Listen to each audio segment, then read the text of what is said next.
We are racing 4 electric 3-row capable family-sized SUVs from Fort Collins, Colorado to Las Vegas, Nevada. It's a full 800 miles through the crazy elevation of the Rocky Mountains into the blazing desert heat as we make our way to the finish. Keep in mind, this isn't a race to see who can drive the fastest. We have strict rules on speed, but it's all about if you want to take your family on an electric road trip, which one has the best efficiency, the best charging performance, and combine that all in for the win into Vegas. We have the Mercedes EQS SUV. That's the one Drew and I are driving. We have the benefit of great aerodynamics leading towards very impressive efficiency.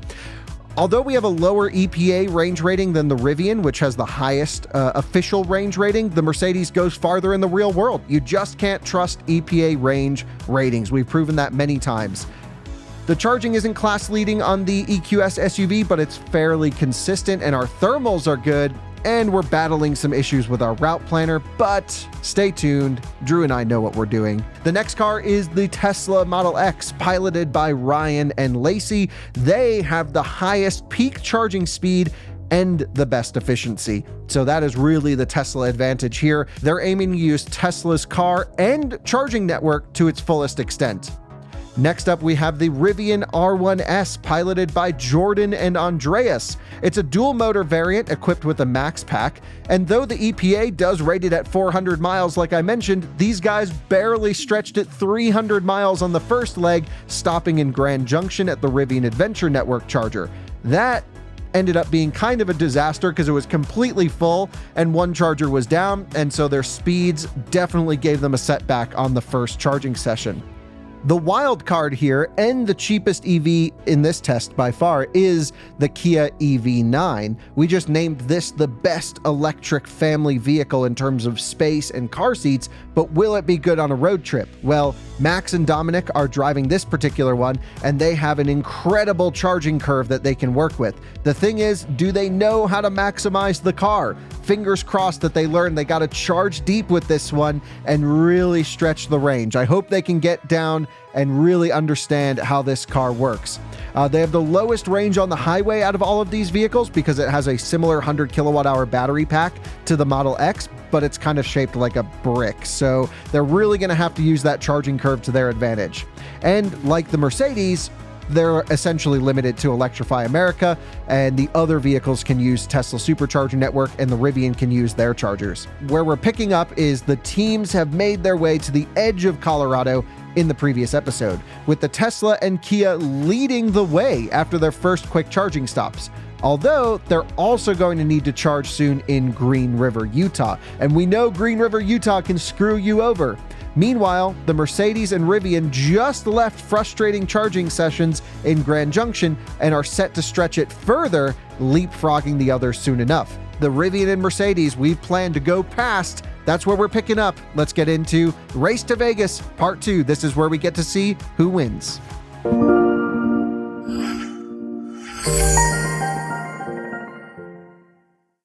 Okay, our buffer, which we thought was ample, I guess has been eroded and eroded. Yeah, no, there's no buffer. There's no buffer. There's zero buffer. There's negative buffer. Yeah, I think at this point we weren't conditioning the battery and actually had a ventilated symbol, so it was doing something. It may have automatically stopped because we have 10% and we have 36 miles to go, and that's basically us stretching it, so we've got to stretch it. I do know these EGMP vehicles typically have a bit of a buffer on the bottom, okay. So when we get to zero, we'll have something. So Drew, I'd like to say I think we charged up perfectly. But so far it looks like we're doing great. Our prediction of the route planner being slightly optimistic is turning out to be true. Yep, it was 10, now it's 8. So everything is going as planned here in the EQS. Where it's not going as planned is in the EV9. The Kia boys are not doing things properly. First of all, we told them before we started the race, because it's got such a fat charging curve, you never unplug when you're getting full power. Right. It's just, you're going to use it at some point throughout the trip, and if you're getting max speeds, well, then you just get to the next charger with a bit more stated charge. This is EV charging, road tripping 101. 101. And they said they unplugged at 70-something% because they just felt like it, I guess. But I don't understand that. Right, emotions came into play. I don't know where those, what the purpose there. They But were still getting over 200 kilowatts. Now it's biting them in the butt because they can't even make it to Green River. They're at 6% and have 29 miles left to go. oof, it's not looking good. Oh my God. Now, thankfully, the Kia does have a pretty big buffer below zero. When you're charging your electric car on a road trip, top tip, if you're getting the maximum speed the vehicle can take, don't unplug unless it's your last charging stop and you can make it to your final destination. You're Yep. going to use that speed into your battery at some point down the way. And when headwinds pick up and you're at consistently high speeds, like we are now, then you at least have some buffer. Yeah. It's not a bad thing to have buffer. Right, worst case, especially when it's 110 degrees out and you're not standing on the side of the road. This is one of the hardest stretches in American highway to kind of figure out because Yep. there's such changing terrain, such changing speed limits, and that's why it's so important to have good route planners and all of these things, which Yep. we will be putting to the test on the return. Yep. Can't wait to see how that goes. But yeah, that was bad strategy from the Kia, and they are certainly feeling it. The Model X has grabbed the lead, Yep. and I think the Model X is going to pull and steal the 350 kilowatt station in Green River. That's their move.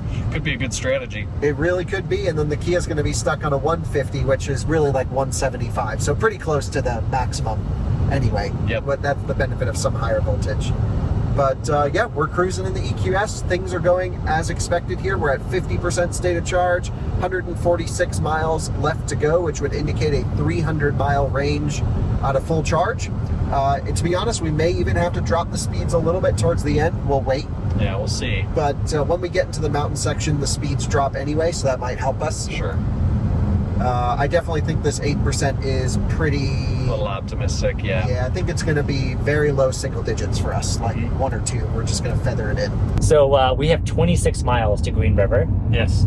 and the car keeps recalculating. It Yeah. says we have 9 miles now, high of 17. 9 miles of range to go at 26 miles. That said, it's very pessimistic. This is a projected range, and we've gotten through hoping the worst of it because we were climbing a bit. There's still will be headwinds, Right. but I think we might have just Down- capped out or I think it's downhill from yeah, here. we're at It's like- 5,200, and it's down at like 4,000. So we have 1,200 of descent. And the good news, relatively, is we're at 4% battery. What the car says, we looked at the car scanner. The BMS is at 9%. So there's like a 5% buffer this car has, which is great. Because today we're gonna use it. Yes. And it's getting very warm in here because we've turned off all the air conditioning. Yeah. And it is 98 degrees Fahrenheit outside the black vehicle. Yeah, just to breathe, we may have to vent. Well, we're still going 70. I might slow down a bit Yeah, more. I didn't realize I'd sped up that much. Yeah, pretty darn low. Goodbye, Colorado. Hello, Utah. Hello. We are chilling way back here in last place, but we have food. The food is not why we're in last place. So, yeah, we're doing the best we can. It's frustrating, and we kind of had the same, not the same, but comparable experience of the Lightning on the cross-country road trip, doing what we can with what we're given, and this is what has happened. So, every other car has better charging capabilities, and even though we have good range, that doesn't really do us any good after the first initial stint, which we used our range, but then charging is literally where it all falls apart. So this is just proof that people should care more about charging performance than range. Also, this route is a little rough. We maybe could have stopped at Parachute at a supercharger, and then we could have ripped on Tesla supercharger and then skipped Grand Junction, but then we would still have to go to EA somewhere. That's right. Like, there's no way to do superchargers the whole way. So we thought Rivian Adventure Network might be the best solution, and it just simply wasn't. Even the Rivian thought that there were 4 chargers available, and there were none. So Exactly. Yeah. oh well. Oh well. Moving on.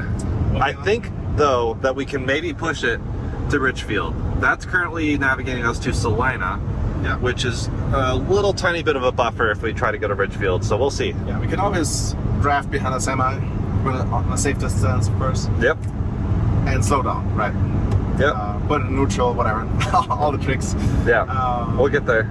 Okay, so we're going down. We're at 5,000 feet. Okay. We have 1,000 feet to descend. I Right. can't imagine we're climbing much more. We actually have this cool real time. You can see it, not just our average, but this slider. So we're above 6 miles a kilowatt hour now, which is good. We're going downhill. We want it to stay like above, I would say close to 3, maybe even slightly above for the rest of our time. Climate completely off, of course. Ah, man, I'm sorry, Dominic. We should have stuck on that charger longer. I did not realize this would, because I mean, you know, from what it looked like, it seemed like we had plenty. We're continuing on our way to Green River. We're gonna arrive with a 5% state of charge, so it was a great idea for us to overcharge a little bit. Sure, we could have done a little bit less, but again, not that big of a deal because charging speeds below 10% aren't great. We also received some word from Kyle that we're going to be getting some pretty strong headwinds, and we already have had a little bit so far, so that'll make things a little bit more interesting, and we're going to need a little bit more buffer than we thought. Yeah, there's a little bit of precipitation up ahead, but I don't know where the charging station is in relation to all of that, but we're kind of driving into it, so we'll see how that goes. But yeah, it seems like we're making some really good progress compared to everybody else right now. And like we mentioned, our first stop is in Green River, and we're actually going to be stopping at Electrify America. A bit of a interesting decision, but I think there's good reason. First, we can get better charging speeds. If we use the 350 kilowatt charger, we should be able to get around 190 kilowatts on this Model X. Compare that with the version 2 supercharger in Green River, we'd only get 150. So that'll be really nice. Additionally, there's only one working 350 kilowatt charger in Green River, so if we're using it, that means no one else can use it. So that's another advantage of taking that and also being in first place. However, our plan is to just plug in here in Green River and charge up. Dominic, you're a great optimist. What speed are we doing right now? 60 miles an hour, but if you want it to seem like faster, you could think of it as 100 kilometers an hour. Wow, we're triple digits territory. Triple digits, yeah. This is truly, though, the slowest 60 miles an hour that it is with the wide open, landscape. Not much is changing around us. 80 mile an hour speed limits, and just with everything, it's like, yeah, it seems super slow. Like I feel like I could bicycle this fast. Man, I can't. Yeah, but Green River is gonna like look so good when we get there. Yeah. Civilization. I wager we can at least get 8 to 10 miles below 0, and we're gonna need it. Yeah, we're at 1%. So we're testing the buffer, right? 62 too fast. It's all look at the efficiency, Dominic. I just want us to be above. We're down. I won't go any faster right here. Well, definitely not faster. No. Maybe 61, 60. Let's be safe. Okay, we just hit 0. Now it again puts us in turtle mode. Cruise control is off. So Dominic, it's all up to your right foot now. Mm-hmm. We got to stay disciplined. Yes. We're not too worried because we still have about 700 feet of downhill. We have 12 miles. Worst case, we can always take the shoulder, go super slow, even get a bit of a breeze, roll the windows down, because at that point the aerodynamics are not big. I mean, we're still going 60. You know, we could be going 20 if we needed to. It would suck, but we can. I think we'll be fine with this. We're pretty efficient. But yeah, 0%. So we're in buffer territory now. We're into that. I checked the battery, the BMS. It's at about 5% right now. So the car really has 5%, and it basically will give power until it's essentially dead. So we've got that 5%, but we're gonna use... Which is like 10 kilowatt hours? I wish. No, because it's 5 kilowatt hours. So, which means we have 11 miles, so we only needed like 2.5, but that's using all of it. We don't really want to. So right, yeah, we want to use as little as possible. At this point, it's already bad enough. So let's just stick to trying to be a 3 or above. I think this is going to train us to deep charge for the next, I guess, 2 charging stops? Forever. Yeah, forever. So there's the Electrify America, nice and hidden. We're going to park right where those people are. I have to back up. She has to back in. I've got the charger. I am going to hand this to you because I need my phone to... Okay, here we go. America. Go. Oh, God. We're parked.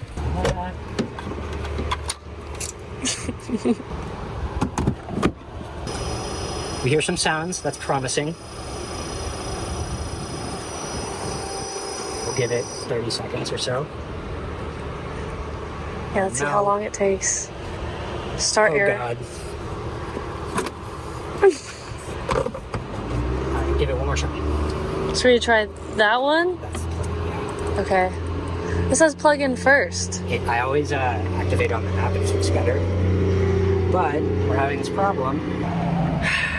Sick. Maybe that's why no one was using it. Well, that's why no one uses Electrify America. Yeah. In a moment, I'll see if plugging in first helps. Oh God. A little stressful. Here we go. Please remove card. This is my first Electrify America experience. This is pretty typical. Dang. Oh, it says approved. There it Approved. goes.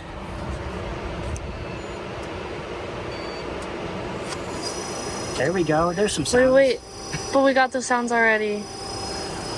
Let's see if Come it works. on. There we go. That's good. All right. There we go. We're It's charging. green. Great work. This is a fun road trip, though. We're doing pretty good. That was pretty lucky with the Electrify America, it sounds like. It was. So I'm glad.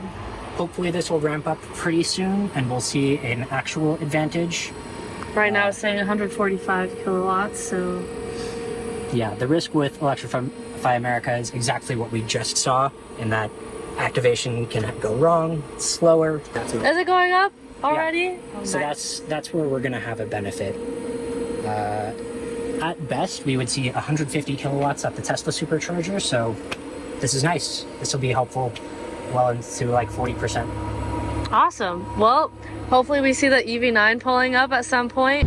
Out here in the desert, and the headwinds are definitely picking up. Our arrival is down to 5% state of charge, but I've actually slowed down a little bit and it popped up to 6, which means, okay, I've got it right on that edge, which is perfect. You never just want to see it plummet. You want to make sure you can get it going the other direction by slowing down. So I've dropped the speed to 83 instead of the maximum permissible 85. I'm slowly catching up to this Jeep, which I'm just going to basically draft a little bit, maybe get the arrival to stay at 5%, maybe get up to 6, somewhere around there, and only because the headwinds are going to be getting worse. I'm hoping we don't find a Kia EV9 stuck on the side of the road because of their miscalculation, but it's possible.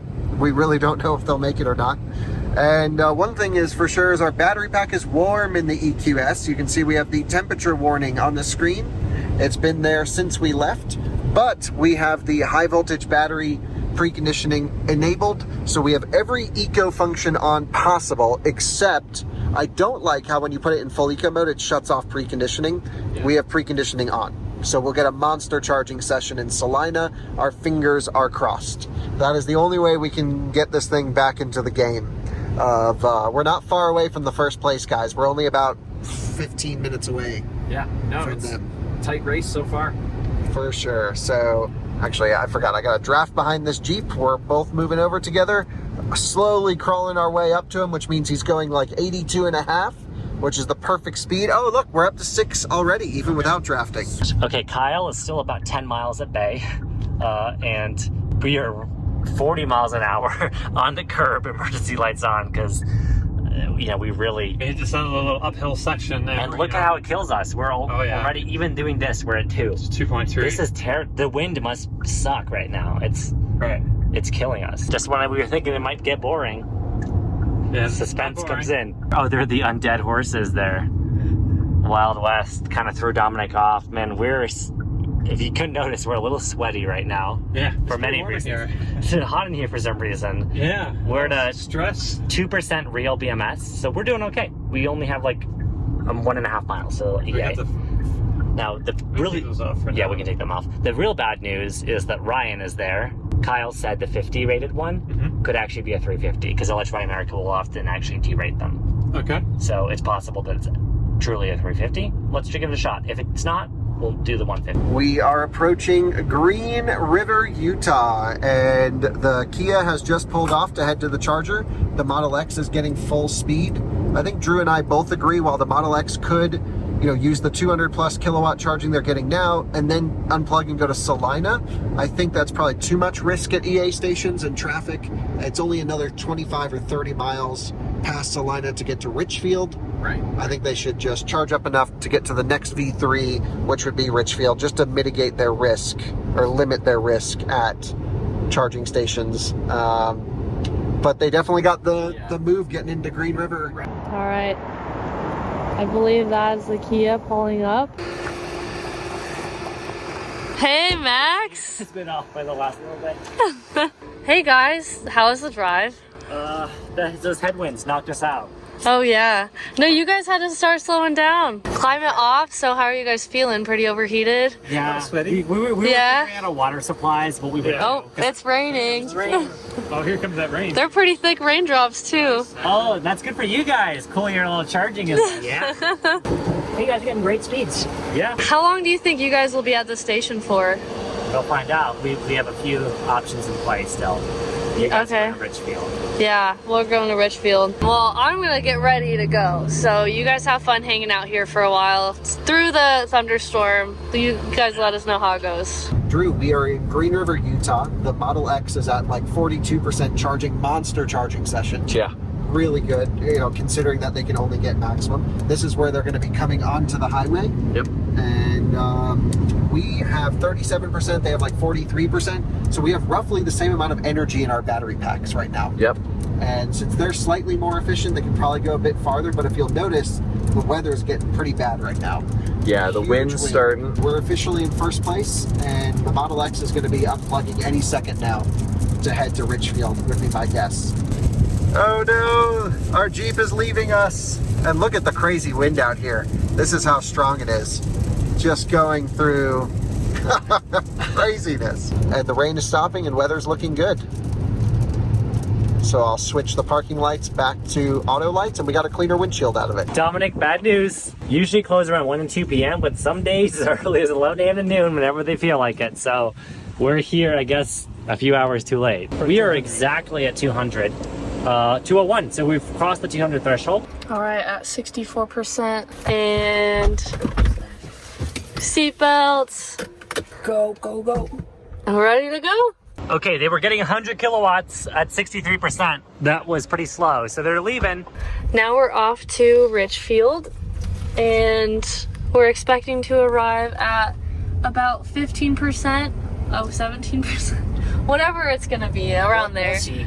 We'll see how it goes, but when we get there, it'll be pretty dependent on the headwinds, as we were talking about with Kyle. With all this weather, we'll see what happens, but also talking with Max, he said we'll get a good amount of charge from the elevation drop, so we'll have to be, or we can be a little riskier, I guess, by the time we're like mostly through Utah. Oh, Mercedes passed us. And they're gonna go pretty far, aren't they? They're the ones going to Salina? I think so, yeah. Oh, shoot. We'll see. Okay, that's good to know. We'll see how the charging stations are for them. One thing that I am hoping could help us is they have to do that very long stretch from Grand Junction to Salina, if that's what they're doing. There is a very high likelihood that Kyle is pulling it very close as far as charging state of charge, meaning they're probably going to have to slow down, and hopefully we'll be able to just maintain 10 over the speed limit the entire time and make up some ground that way. So one thing I did want to mention, it was a 19-minute charging stop right there. So 19-minute charging stop. Awesome. Looking pretty good, so we'll get there in about an hour 46 minutes at 17% currently. We'll see how true that is when we get there. As we're reaching some of the most beautiful stretches of American highway, Drew, I have great news. Our battery is no longer overheating. Amazing. Maybe because we stopped drafting. Yeah, also I think it's just, it lets it get hot during charging and it plans to cool off during the drive. Yeah. It just says, hey, if you plug in now, I'm a bit warm. Yep. So I think it's all normal, nothing out of the ordinary here. That actually worked out pretty well. The symbols and everything I wish were told me a bit more, and if it is overheating, tell me by how much. 60 miles an hour, we need to slow down. Using that regen to 70, lock it in, boom. And that is coincidentally the same speed the car thinks we need to go to make it to our destination. So, nice. We've been seeing a lot of Rivians out here, but here's Green River, and I think everyone else has already left Green River, so Oh, man. Oh, but that's sweet now. Oh no! Yep, we're working with a very slim margin of error here. But Kyle just messaged us and says 55 miles an hour through the 40 zone. So there's slower speeds up ahead, which Oh, that will help us, yeah. might help us. We also have to do the hill climb through those hills. So I'm just not sure how accurate this is. This is a good test on how accurate Rivian's arrival is. Yeah. Does it actually say what I... Yeah, 453 to make it to the charger in Salina, so that then we can make it at 505 to the charger in Salina. And they're both the Electrify America Salina, Utah chargers. We can always shut off EV route planning, but then it won't tell us at what % we'll get to the charger with. Yeah, And exactly. I guess at the One end of the of the day, little it doesn't quirks. Sure. And we can always, well, we are anyway, doing our own calculations and double checking, but Yes, now we just need to look at that first number there. That is hilarious. yeah, that's very goofy. 7 miles of this, 40 mile per hour, which according to our rules, we can do 55 because minimum 55 on the highway. But this guy is going 43, 44 miles an hour. Oh, 45 blazing. And which means that if the other guys get lucky, they could use this opportunity to slightly gain on us a little bit. We just need to get into Salina as soon as possible. And the Model X is on the move already. So we're in first place, Model X is in second, Kia is in third, and Rivian is probably right in Green River would be my guess right now. Okay, I just checked. Max cell temperature in the battery is 51, so it's hot. I think it's overheated. We're at 132 kilowatts. I don't blame it. The ambient's 94. It got sunny again here, but shouldn't be an issue. I think the car at this point is the limiting factor with its temperature. 66% at 132 is not terrible. Keep in mind, it's still better than what the Model X was getting, but we gotta hit the road soon. So hopefully that food comes out, and I think we can make it to Cedar City. I think we can stretch it, but let's see. I'm getting carbs here, get the cheese tots. We gotta hit the road soon, but we're just gonna get a few bites of food down at least. I might even run to the bathroom, because in the grand scheme of things, Dominic, 70%, 133 kilowatts. I mean, that's much better than the Model X, you know? Yeah, and we were at 200 for quite a while, Yeah, right? the battery just got to 51, so it got really hot, max temperature across it, so. We just checked out this Chow Hound over here in Green River.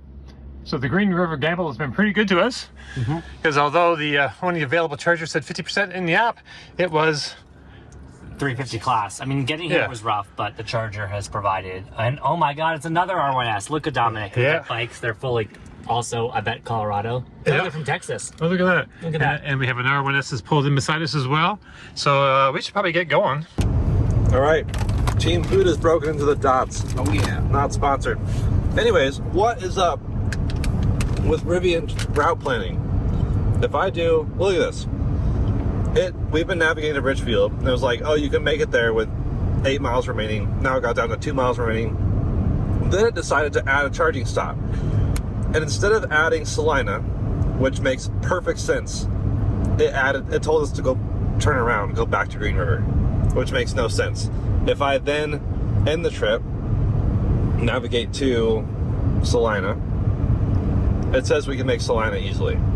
So the route planning logic is really weirdly flawed right now. Not sure why, but we're looking at a 26 mile on arrival at Salina. It's about 5-6% state of charge.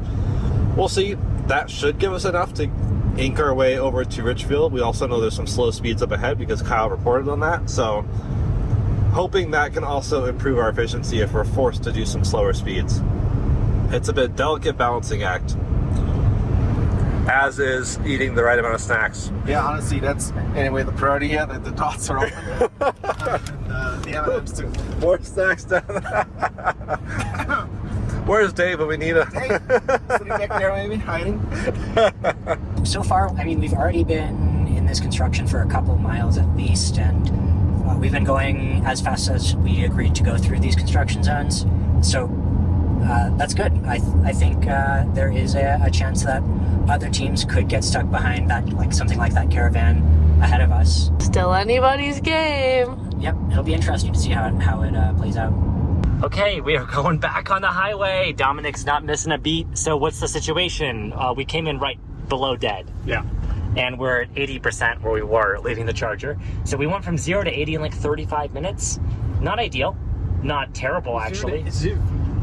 Yeah, zero it can get to 80% in 35 minutes. Yeah, That's not 0 to bad. 50, 0 to 60 even, we were doing 200. But the issue is at 60 to 80, you think, oh, it's a charge curve, that's normal. No, this car can do even better. It's just, we looked at the scanner, we saw that the battery was getting hot, which is perfectly understandable. We've been driving all day, fast charging, it's 100 degrees here. Yeah. But how are you feeling now, Dominic? We are, of course, last, but keep in mind, we have a lot of energy now, and we have at most one more charge to get to Las Vegas. Right, we should do this with one more charge. Yeah, our plan is Cedar City. We can push it to then. We could even push it to St. George, potentially Wash, but the issue is that charger, I've looked at it, it's a mess. Right. Many of the stations are down. It's not good. The closer you get to Vegas, just the more everything seems to go to S, from what I've seen. We don't want to do that. So Cedar City should be a good balance of, getting far, but still having a safe window. We'll only need to be there for like 10 to 15 minutes at most, because Vegas from Cedar City is down. We're actually climbing here to get to Cedar City, 5,800 feet. We're at 4,000. Right. But once we start at 5,800 feet there, we're climbing to we're descending to sea level. Right. That's going to be amazing. Right. And the speed limit is 80 here, so we can go 85. Yep. I'm not too worried about energy yet. I'll keep an eye on consumption. We've got the efficiency now, and now we know really how to stretch it if we need to. So Right. we'll Do we need to just stay on this road? we're good. Yeah, we didn't make the same mistake as last time. I don't think. We were throttling down to like 135. It wasn't getting lower and lower. It was just stuck there because it was hot. And at that point we should leave. But I figured we need a good buffer at this point because we're still in the valley. We have to climb a lot. Right. Yeah, we don't want to relive that. Nope. Approach. Oh, I'm still sweating. I'm so glad Lacey gave us water and grapes and stuff, and we can have the AC again. I'm going to turn it down a bit more if you don't mind. Oh, really? Okay. Dominic's like, really? Wow, bold. This is beautiful. I think they're called the Reef Rocks in Utah, something like that. Just really gorgeous, slanted rock formations. The views are insane out here. And Drew, maybe you can explain this situation. We've just decided, because Salina is literally the only charging option we can make it to. Of course, it's going to select it, and it shows a 3% arrival. Perfect. It then says it wants us to do a really deep charge, and we'd get to Resorts World if we charge to 93 at 10. Now, we know we can get there at 0, so we would really charge to 85% and not deal with any of the BS off the highway, screwy EA stations in the heat through here. Yeah, it's pretty wild. I mean, with a car that has this kind of range, then it opens up some options. So and as long as it charges pretty fast to 80 or 85%, I say we do that. Yeah, I think we see how it goes, and if we're having an awesome session, then it's our last session of the day. So if you are at your charger and then say, let me put in the next destination, it doesn't tell you when to unplug. Yeah. But if you have it queued up ahead of time, then you're good. Yeah, yep. Now we know. Weird, buggy stuff. Okay, but we got it down. They had the right idea. Someone needed to take one on a road trip to dial in the system. Yep. Which is what we're doing. This could be a 2-charge stop. That would be, I think, maybe the least risky, especially because there's a abnormal amount of electric vehicles traveling on a Monday. We've seen like a lot of traffic. Absolutely. And we're seeing like Rivians and other stuff go through this stretch too, going the other way. Yep. Lots of Rivians. So we'd limit our risk, and I think it's a cool story.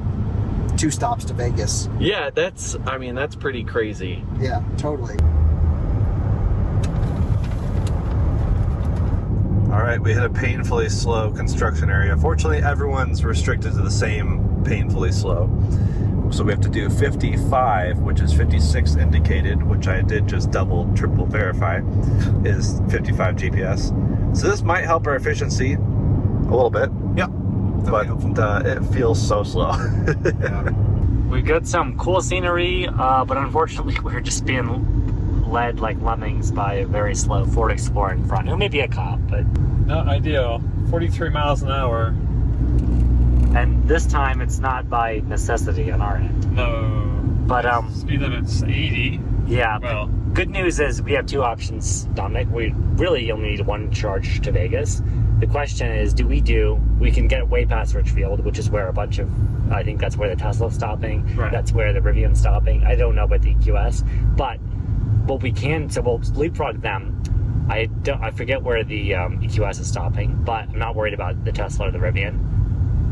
I'm worried, do we do Beaver or do we do Cedar City? Beaver is a bit shorter. If we run down our consumption a bunch, maybe Beaver is the best option. But if we can make it to Cedar City, I think that would be nice.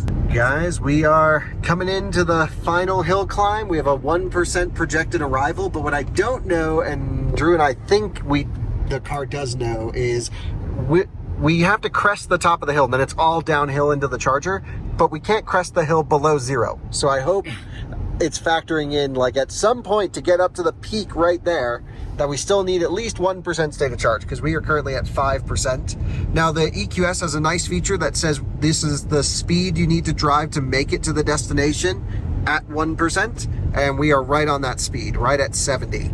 Once we crest the hill, I think we can pick the speed back up and we'll be good, but I'm just trying to make sure we do make the climb, because if you look at our elevation now, 73. We are pretty close to the top. Okay, all right. So yeah, if we are coming up to the peak. Yeah, the peak is right over there, a couple corners up. And so I think we're good. I think we're good. Hell yeah, nice.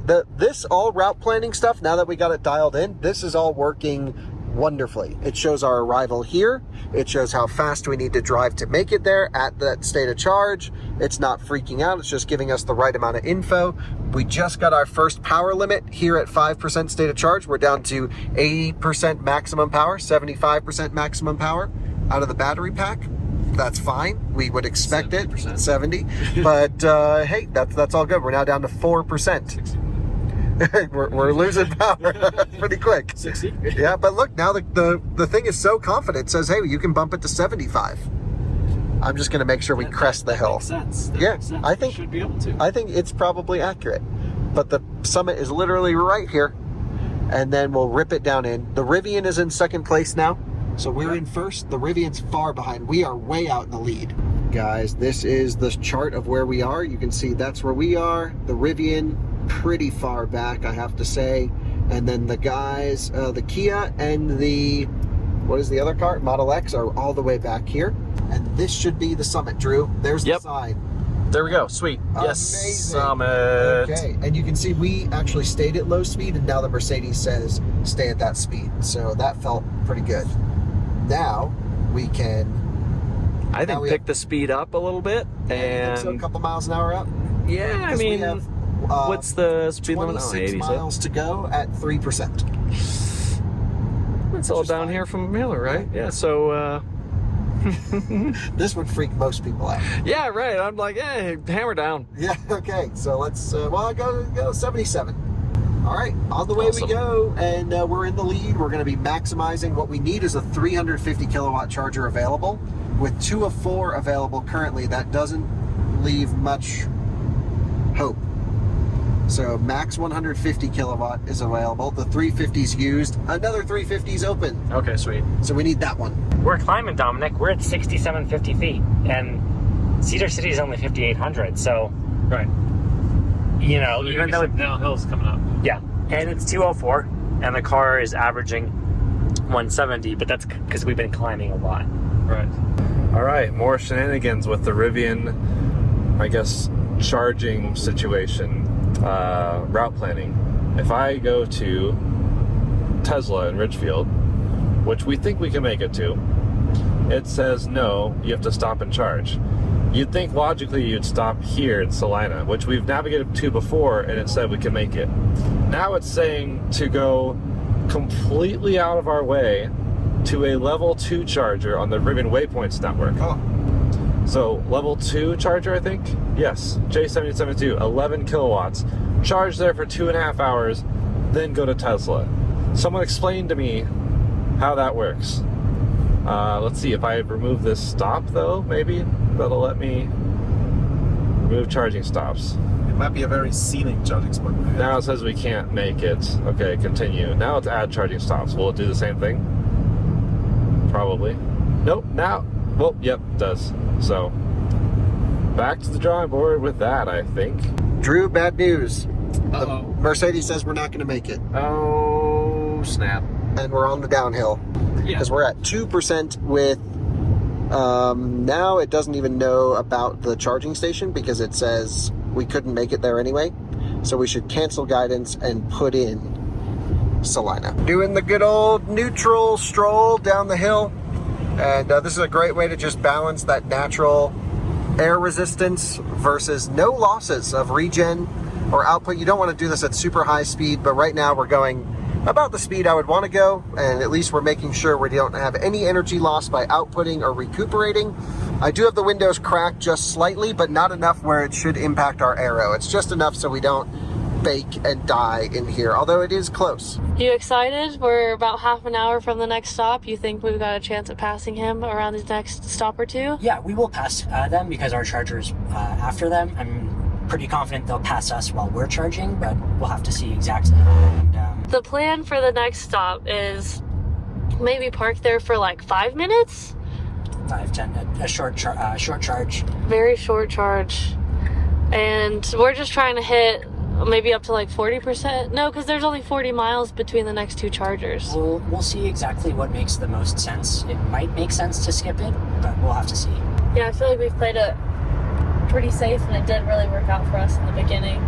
So now I'm kind of wondering, like, what would happen though if we kind of did what the EV9 did and just approached the charger at maybe like -5% almost. They were at 0, but they lasted a few more miles after that. How risky do we want to get? I don't know. Playing it safe has been kind of good so far, but I don't know. Let's watch me eat my words perhaps when we get to the end of this. So nice scenery. Hopefully no more construction zones, but I'm looking for any opportunity to pass these guys. I'm hoping they get stuck behind somebody. They find a faulty charger. That's the biggest thing. I'm really hoping they find a faulty charger. Guys, we are at the bottom of the mountain at 1% state of charge, still cruising along just great. 2 miles away from the charger at this point with 4 miles indicated. I would say we should start picking up the pace, to be honest. Because we had some route planning we were playing around with, it wants us to charge at the same station again, which is stupid. So what I want to do is have it know we're going to Resorts World before we plug in and be okay with that. Because I want to know, yeah, it says you can't make it now. But it was just navigating us there to charge the charge. So anyway, we're coming off the highway here, 1% state of charge. Probably slowed down a little bit too much in hindsight. And the charging station's literally right there at Love's. So we did that one perfectly. Could not have really eked anything out more than that. And if we had used AC most of that time, which I'm going to crank back on now because it's hot, we... yeah, may not have made it actually. Yeah, it was, I mean, 1%, you know, so other vehicles have quite a bit of buffer on the bottom, like below 0%, but this does not. No. So 0 does mean 0. Yeah, there's just a tiny bit below 0 in Mercedes, but it's very German. It's like 0, how can you go farther on 0? Right, what else does that mean to you? Right. Why is there a Chrysler Pacifica plug-in hybrid blocking a spot? That is not an electric car. They're just, it is a plug-in hybrid, but thankfully that's the 350 kilowatt and it's stuck, Drew. At least activated. It's stuck on the end one, and yeah, we may be screwed unless this i4 moves. High voltage, it may not start. Okay. So the screen is bricked. We can always call them to reset it. Can you hit finish? Yeah, that's what I'm doing. Yep. God dang it. And it won't let you swipe even though it says available. Come on, EA. So we got to go to the 150 at least. I'll move it over there. Can you close your door? Okay, so the i4 only needs 8 minutes, they said, until they leave. They're doing 100% charge. Okay, sure. Whatever. And that seems to be the thing with EV drivers these days. I don't really get it. Where do we... How do you help these people? To this problem. It's really ridiculous. It's crazy. You're wasting your own time. So yeah. You want to know this. Guess you got all the time in the world. Crazy. Anyway, we are charging, we are ramping, the car's completely off. As soon as the i4 is gone, we'll plug in here. I'm gonna call EA to reset that charger, first time I've ever called them, and see if there's anything we can do. I don't know, this happens often where they just get stuck. I don't know why there's a plug-in hybrid here, but we could always pull in there and charge. So yeah, hopefully we can get this one reset. We are ripping actually 166 kilowatts. We're not far off of peak here, but Drew, is that one going through a reset process? It went blank. Yeah, so I'm thinking they sometimes auto reset. So once they're done there, then we can pull the EQS over and get it ripping. but I'm not going to unplug now until that station shows is available. All right, we have just gone over the pass. Now we're heading down towards Salina, I guess it is. And downhill is helping us, but it's definitely looking a bit tight. We're down to 7% state of charge at the moment. We've lowered our speed just a bit. This has gone down to 18 miles expected range on arrival, which is roughly, oh gosh, that's like 4%, if that. And that's Salina, by the way. We really were hoping to push to Ridgefield, which we'll have to see. Yeah, that's the Model 3 passes us. Yeah, so it's around 16 miles to Ridgefield. Assuming it stays at 18, gives us a buffer of 2 miles. And that's not even guaranteeing that that's accurate. Exactly. So it's good. It's looking close. We may have to make a game time decision as we get to Salina, basically. There's currently only 2 spots available at EA, and Kyle's about to plug into one of them. We are ahead of the EV9, so we have that to our advantage. But yeah, it's looking a little hairy. Out of spec. Alright, so that's the exit that they probably took to charge, right? That's the exit. But we haven't had internet for about almost exactly an hour now, so we haven't had a location update since then. So anything could have happened. I wonder what's going on with the EV9 and the Rivian. Seems like Rivian hit a pretty big barrier, so we've got a pretty good chance still, at least, to not be in last place. The folks in the i4 are just about to pop out. As soon as they're done, we're going to move our EQS over to that charger. Drew, I just want to make sure that their charger clears because this one has now gone blank.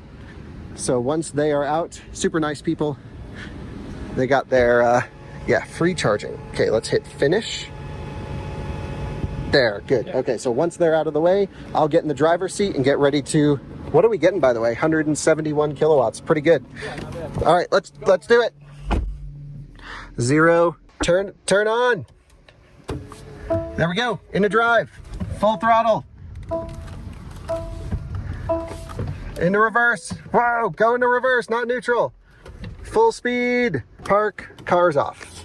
Okay, great. We tried everything we could to convince those people to leave. Apparently didn't care about money or time. They didn't care about money or time. They're just retired. What else we got? Nothing. Nothing. They're just going to sit there and charge, which is fine. It's their right. We're not here to do anything. Okay, so now we're plugged in. And I know the cable's going to be cool because i4's charge really poorly up top, so it must have been able to keep up with that. Drew, so we're down to 157 kilowatts. What? We were just doing better on the 150. Oh. But Drew, also, Yeah. this is the second time we've had a good charging session unplugged and then replugged. Right. And then the car might go into like a limp mode. Is that true? Yeah, because we're not getting full power here. So I think we have to move over to the 170. Okay.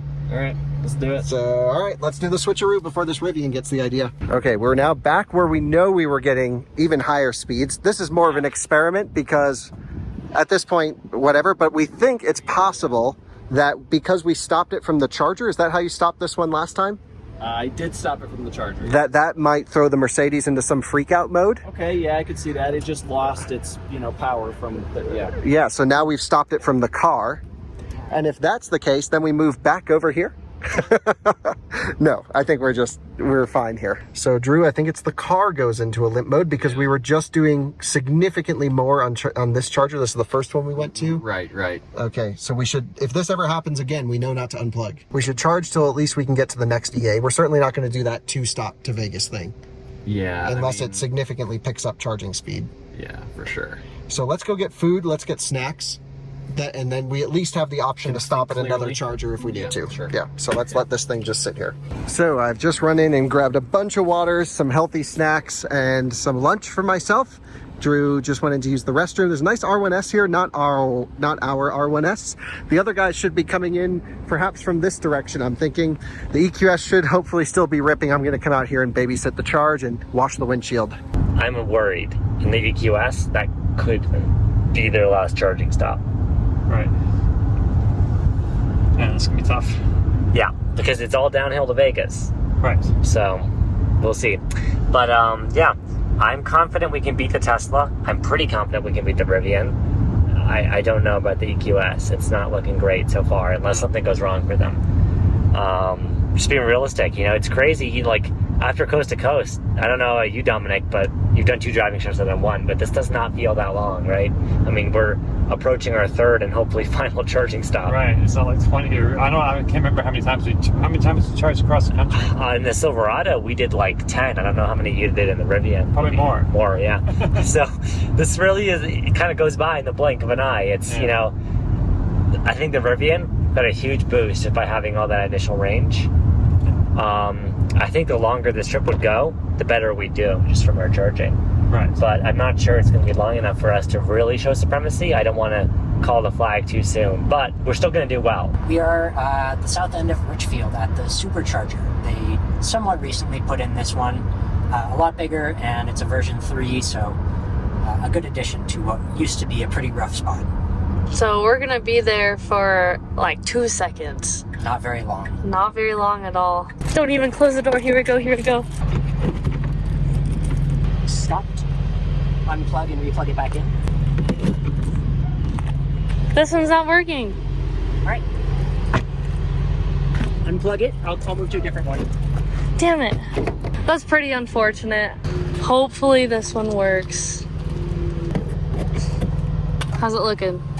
We can go to Beaver, get there. We only need 26%, or Yeah, you just do your magic. they would want us to get 49% state of charge. 49%. Yeah. We'll stop at Beaver, I think. And we came here with how much? We're at 12 now. Maybe we got here around like 9%? Yeah, that's right. This wasn't as seamless of a stop as we were hoping from the Tesla network. All right, we are doing pretty good. 165 kilowatts, the most the charger can do. This dude in the Rivian showed up completely dead, proper out-of-spec road tripping right there. He's doing 200. Why we couldn't get the speed out of that charger, I don't know. Clearly shows the charger's not derated, it's just the car. But at least we're charging quickly now, is what it is. And I think we're gonna do one more stop. As soon as Drew gets out here, we'll see which one we can make it to. And yeah, just another quick stop and then we'll be good to go. All right, so we are ripping on charge. We're doing everything this 150 kilowatt station can give us, 165 kilowatts. Battery's not overheated, everything is healthy, everything is happy.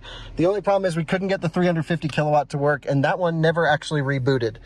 All right, we are rolling in hot. Oh, what? Our Rivian is here? Are you kidding me? They couldn't make it to Richfield. This station's offline, so good luck to these guys. So we have 2 identical R1Ss here. Drew's still not back yet, so I have to let our car charge. It's off, not using any energy. We were debating a lot. Yeah. I don't think there's any way to make it to Richfield with our current. We made it at pretty much like the bottom end of 1% here. Oh my gosh. Yeah, that was a rough section. A lot of headwind. Yep. Okay, so is it charging or no? Waiting on charger. Okay, so we're in a similar situation. What state of charge are you at? 4%? Oh, no way you were making Richfield. There's no debate needed. 3% state of charge. Yep. Okay. All right, proper arrival. Gradually ramping up. Jordan, I think you leave it on the 150 for thermals because the battery's warm. Yeah. Don't, you know, maybe have them reset this, but the best thing to do is on this. Because Max is coming. Oh, then yeah, Andreas, don't call them. Max is coming. No, but we gonna. No, because then you'll overheat the battery. It's too warm. You're 120 degrees average battery temperature, so this will smoke it. You can call for Max. No, we're not here to help Max. Guy, but We don't know if he's coming here. Right. He left Green River, which means this seems like a too short of a trip. Yeah, but what else is he going to do? Beaver? Richfield has EA. Oh, that's right, Richfield EA. Way Yeah, on time. yeah. So All right, best of luck to you guys. We got to go figure out our next thing. We can make it to Vegas from here, by the way. yeah. Yeah, but we need to charge to 85%, Yeah. which we're not getting a good charging session. So. Just drove by. So. Oh, so Max is on his way to Richfield. Max just drove by. Okay. Yeah, AC compressors going on this one right now. Yep. So I would say leave it on this, Jordan. Yep. I just know this truck so well that it will overheat it if you put it on the 350. Yep. I was just here in this exact one. So good luck to you guys. See you on the rest of the trip. Drew, we've climbed up to 170 kilowatts now. Yeah. So Because we haven't been able to get 200 yet. Right. Maybe we don't risk it. No, I let's assume it's not possible at this point. It's definitely possible. But do we do another charge or do we just... But it's still doing pretty well. 170 kilowatts at what, 50%? Not the end of the world. Yeah, so now we're getting into normal charging curve. Now we need just 30 more percent to make it. 35%. That's what we do. That's what we do. Okay.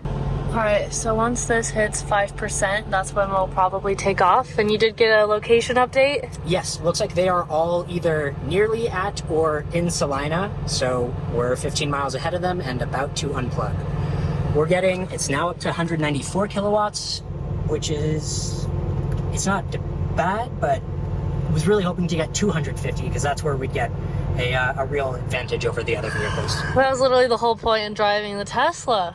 That was our whole advantage. Yeah, not to mention that we've had to unplug and replug multiple times for our stops, which is strange. Yeah, that doesn't make any sense. So 31%, 94 degrees out. We don't really know why this one would be taking so much longer. Yeah, I checked the service menu as well. The battery temperatures are hot, but not beyond the limits, so it's not a thermal throttle. The site's pretty much empty, so it's not a... All right, 5%. Ready? Here we go. All right, since we're gonna do a longer stop, I'm just coming over to check on these guys. I really think doing not a 200 kilowatt charger is the best. Also, let's roll up all the windows if you're gonna leave AC on in here. So we'll come here, service mode, 1, 2, 3, 4, 5. This ride, doot doot doot doot doot doot doot. Oh, 42. So once you're at about 50, it starts to slow down. Yeah. And you'll definitely hit that even at 150 kilowatts. Yeah, we went 42 at the previous stop as well. I think it was. Okay. Yeah. So, Nice. yep, and that's going to be your major limitation. I mean, you're doing 400 amps, which isn't, like, you'd only get 100 more amps on that, not that much more. Leave it on this would be my rec. I'm not trying to, like, sandbag you. People might be commenting, but I really think the thermals on this, this is going to get you the best average charge. Yeah. Because you're at 41.2. Did it just go down? Yeah. I've never seen that before. Maybe this leaving the AC on thing is the trick, Andre. Although I've charged with AC on the whole way. Told you for years. Yeah. Never read my comments. Yeah. No, this is, oh no, it's gaining 41.4. Yeah. Okay. Yeah. Well, we'll keep an eye on that. This is getting crazy, this race. I love it. I love it too. I don't know what's going to happen because Max is ahead. Yeah. Which means the Model X is going to be ahead because they're ahead of Max. That's correct. So now you're in last place, we're in third, Mm-hmm. Max is in second, Model X is in first. Ooh. So can we get out of here? Because the X is probably going to have to stop one more time after Richfield. This is getting heated. Yeah, it's I'm just going to shut this, shut service mode off. All right, cool. Well, we'll see you guys. Yeah. So the guys got lucky because this 150 kilowatt charger is actually closer to more like a 200 kilowatt charger with the 400 amps. Typically EA 150 kilowatt stations are limited to 350 amps. They're getting 400. And I think that's the perfect balance of managing thermals. Even though I have the EQS completely off, it is still, the fans have just kicked on, but it's still screaming. Look at this thing, 170 kilowatts still at 62%. So we really just need another 20% state of charge, and then we don't have to stop and dilly around at charging stations anymore. We can just go. And then it's a question of what are the other guys going to do from a strategic perspective. I really think these guys have been optimizing pretty well, best that they have. Again, this 350 is still dead. So maybe we really should call it, ask them to reset it, just for the greater good, I would say. So I'll ask Andreas while he's sitting here. Maybe while you're sitting here, you can have that station reset. This one? Yeah, just for the greater good of the EV community. Yeah. So build up some karma. Yeah, build up some good karma. I mean, now you're doing 160 kilowatts into the battery. That's pretty good. Yeah. Thanks, karma. Yeah, thanks, Karma. And it's doing 161 delivered plus or minus. I'll even wash your windshield for you, Andreas. You're welcome. What would Colton say right now? That's How much pressure are you? Really scrubbing? no. I'm just smearing. He's trying to block our vision. All right, Team Food's going to get some food. Yeah. Arby's right over here. It's a little bit letting Kyle clean up our R1S. Yeah. The other R1S was at a 350 kilowatt capable EA station, pulling 40 kilowatts. 40. He plugged in, got 200, and then derated down to 40. So I told him, Well, I don't. He was upset with Electrify America's pricing, so he's going to Richfield Tesla now. Oh wow, nice. But that's part of why me and Andreas are not doing the 350s, because we know that'll thermal, it'll just get too hot. So Yeah. we're protecting ourselves. We're doing 160 kilowatts at 150 kilowatts Exactly. capable station. Totally fine. Time for some food. Yeah. They're always getting food. They're going to be, their thing is last place, always getting food. So this is the final stretch of our charge. Still just ripping, no battery overheat. That's awesome. Yep, this is the way to do it. So skip Richfield. Yep. This is Cedar City. Yes. Can you make it there? Yep. Charge to 50, Yep. blast, get there, charge to maybe 45. Yep. And then get into Cedar City dead, rip a charging curve, use the wet rag on a supercharger. You got the adapter down here, right? We got adapters, we got wet rags, we got cold water. This is really cold in here. I'm gonna start getting dry ice machines. Yeah. Yeah, and just fingers crossed your battery doesn't overheat. I know. Yep. Okay, we're going. Good luck. See ya. 85%. Let me get settled, strapped in, because I don't know, this route planner always goes down after we leave. And I don't want to have to stop again after waiting for this long. 86. Drew's gonna unplug. Okay, car on, car off, car on, eco mode, drive, and we're off. See y'all later, bye-bye. Always have to get a tire squealing moment in a race to Vegas. We'll get everything set, and now for an efficient, high-speed drive into Las Vegas. I don't think anyone's caught on that I think this strategy that we're on right now is the winning strategy. Quote unquote, overcharge and make sure that you can maintain the maximum speed that's allowed, and you never have to slow down because you're barely going to make it to a charger, and we've ended up passing everyone. This was actually the case I found on the race back from Vegas when we had the Tesla Model S, Porsche Taycan, and Lucid Air. It was how I beat Kyle. And yeah, I think this is working super well. All right, service mode, because Rivian, why the heck can we not see our battery temperatures while we're charging? That makes no sense, because that's valuable information. So in service mode, it told us 130 degrees Fahrenheit. That's pretty hot.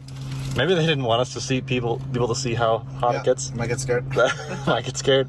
So we are going to bounce. We are about at 50%. Short charge, we've already derated because the battery is again getting pretty warm. So I think we unplug. The freaking route planning is still pretty bad. If I say go, let's see if it'll finally let us. Okay, nope, it says to stop here for some reason. So it's 139 miles. Continue. Basically 140 miles. Some elevation stuff, so it's hard to say. Yeah. But we're charging slow enough that I think we should just probably blast down there. Yep. Well, at least we're not doing the slowest charging that we were doing at Grand Junction, but come on, man. Finally, it didn't load that stop. Yeah. So right now it's only a 3-mile buffer. Is there that much elevation on the ground? I don't know. That's gonna be elevation. Let's look up some. I mean, we could also stop earlier. Like, so if we end now, go to Resorts World, what does this tell us to do? It says to stop here, and then we can make it all the way. Oh, So let's do that. that is which one? Beaver. Dang, which means we probably should have stopped charging already. All right, Let's do it. bye. Wow, this handle is hot. Yeesh. Okay, stats for anyone who cares. And we are rolling. Sending it. Sending it out. Maybe not quite as hard as Kyle. There's kids watching. All right, nice stop. Thanks, Arby's. Great. Yeah, Arby's honestly did the trick. So let's just follow this route planning for a bit and see how this goes. And sideways. Woo! Some tire squeal there. All right, so here we have a kind of hot battery situation. It's red or orange, whatever, overheating. So that's that's an issue with this car. Toasty battery, that's why our charging speed's derated. We should have left probably a couple minutes early, gone to Beaver. Oh, it just went off orange. So maybe it's happy now, because partially because it is now preconditioning for the next charger, which is now at Beaver. We're getting there with a bit more buffer than we would probably like, but I guess that does mean a slightly shorter charging session at Beaver before blasting to Vegas. If the race is that close, I'm going to be upset. Exactly. I think we may have just lost about 5 minutes, but we'll see. There's a lot to consider with each charging stop. We probably could push on to Cedar Creek, but it's not exactly necessary. Beaver should give us, it says only a 25-minute charging session. We'll see, but we are ready to cool down the handle and rip charging speeds of the Tesla. We are passing Richfield, Utah, Drew. And we're in third place. Yep. So for now. So I think if we can just head straight there, the Mercedes now thinks we can't make it at 2%. It says you're not making it at all. I'm just going to keep on course, draft when possible. Yeah, I mean, right, sure. Just as fast as possible when we can, as efficient as possible when we can. I think we really, if there's any shot, we're good. I don't think there's any shot we're going to be last. Yeah, no. I think the Rivian boys probably got that covered. By the time they got to the station we were at, we were at over like 50%. Right. And then both 350s not working. The one was working, but we don't know if the truck overheated and derated to 40 kilowatts, which isn't a typical Rivian experience. I think the Charger probably derated to 40 kilowatts. But hot weather and EV charging, not easy. We're at 77% with 282 miles to go, with some overall decrease in elevation. We'll slow down at the end if I need to nurse it in. Yeah, if there's a slight adjustment we need to make, then sure, but like, we can't be way off. Okay, status update. We're in another one of the situations where, you know, we're getting excited. We think we can make Cedar City. No way that's happening now. We have to make Beaver, and it's still going to be close. We had to slow down again. Yes, and we're at 4% battery, 27.6 miles to go. Before you freak out, we have 1,200 feet of elevation to decline. And we have this decline grade over the next 4 miles. Then we turn south on 15, where I hope we descend even more. We'll see. But Dominic's doing a great job here. I think I'll take the last little leg, because this really should be our last charging stop. So I'm over 6 miles per kilowatt hour right now and increasing speed. Yeah, we're regenning a bit, which is great. I don't know if we're regenning. No, wait, we are. I see. We're yeah, because chargers lit up. Already? We were regenning, yeah. Okay. So try to keep us in coasting if you can. I would take the iPedal off until we hit VMAX, because we want to, every time we hit regen, right, we're accessing the inverter and we're losing some. So we're just a few minutes out from Beaver, where we'll be able to charge, and I think judge things pretty decently as far as charging on our last stop. Things should go pretty smoothly. We're gonna have to do a quick check once we get there to see whether we want to go to Cedar City or St. George, which makes the most sense. But regardless, we should be able to plug in and get 250 kilowatts. We'll pull in at 4%, and like we've mentioned, the charging behavior below 10% is not great, but hopefully not terrible, so we'll get to see. We are pulling in a little bit further. Good, cool.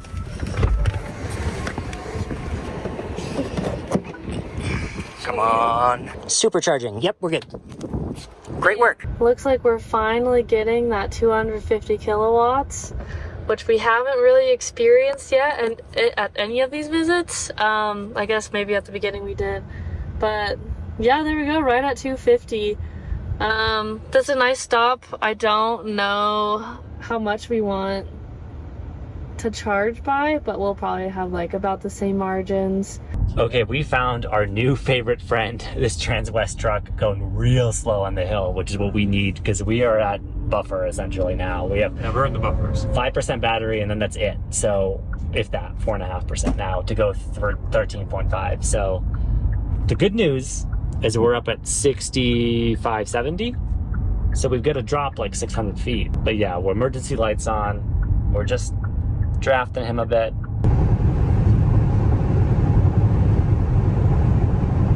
Dominic is being a hero here. We have 2.5% actual BMS, so then we're done. But we have 7.7. The issue is one more big hill.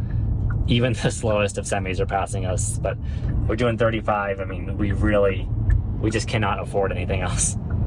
Man, I can't believe this is happening twice. What the? Kia EV9, like, I gotta say, if it had a better route planner, we might be more comfortable, because we could anticipate this, but yeah, I mean, it's not great. We were thinking about going like another 20 or 40 mile. What was it?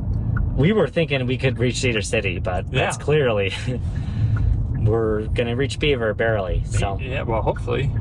How much? Oh, this is good. Yeah, we're going so slow that we're still getting above 2 up this hill, and this is a monster hill. We are making the big exit from I-70 to I-15, and we are currently in 3rd place. The Rivian is back here. We are here.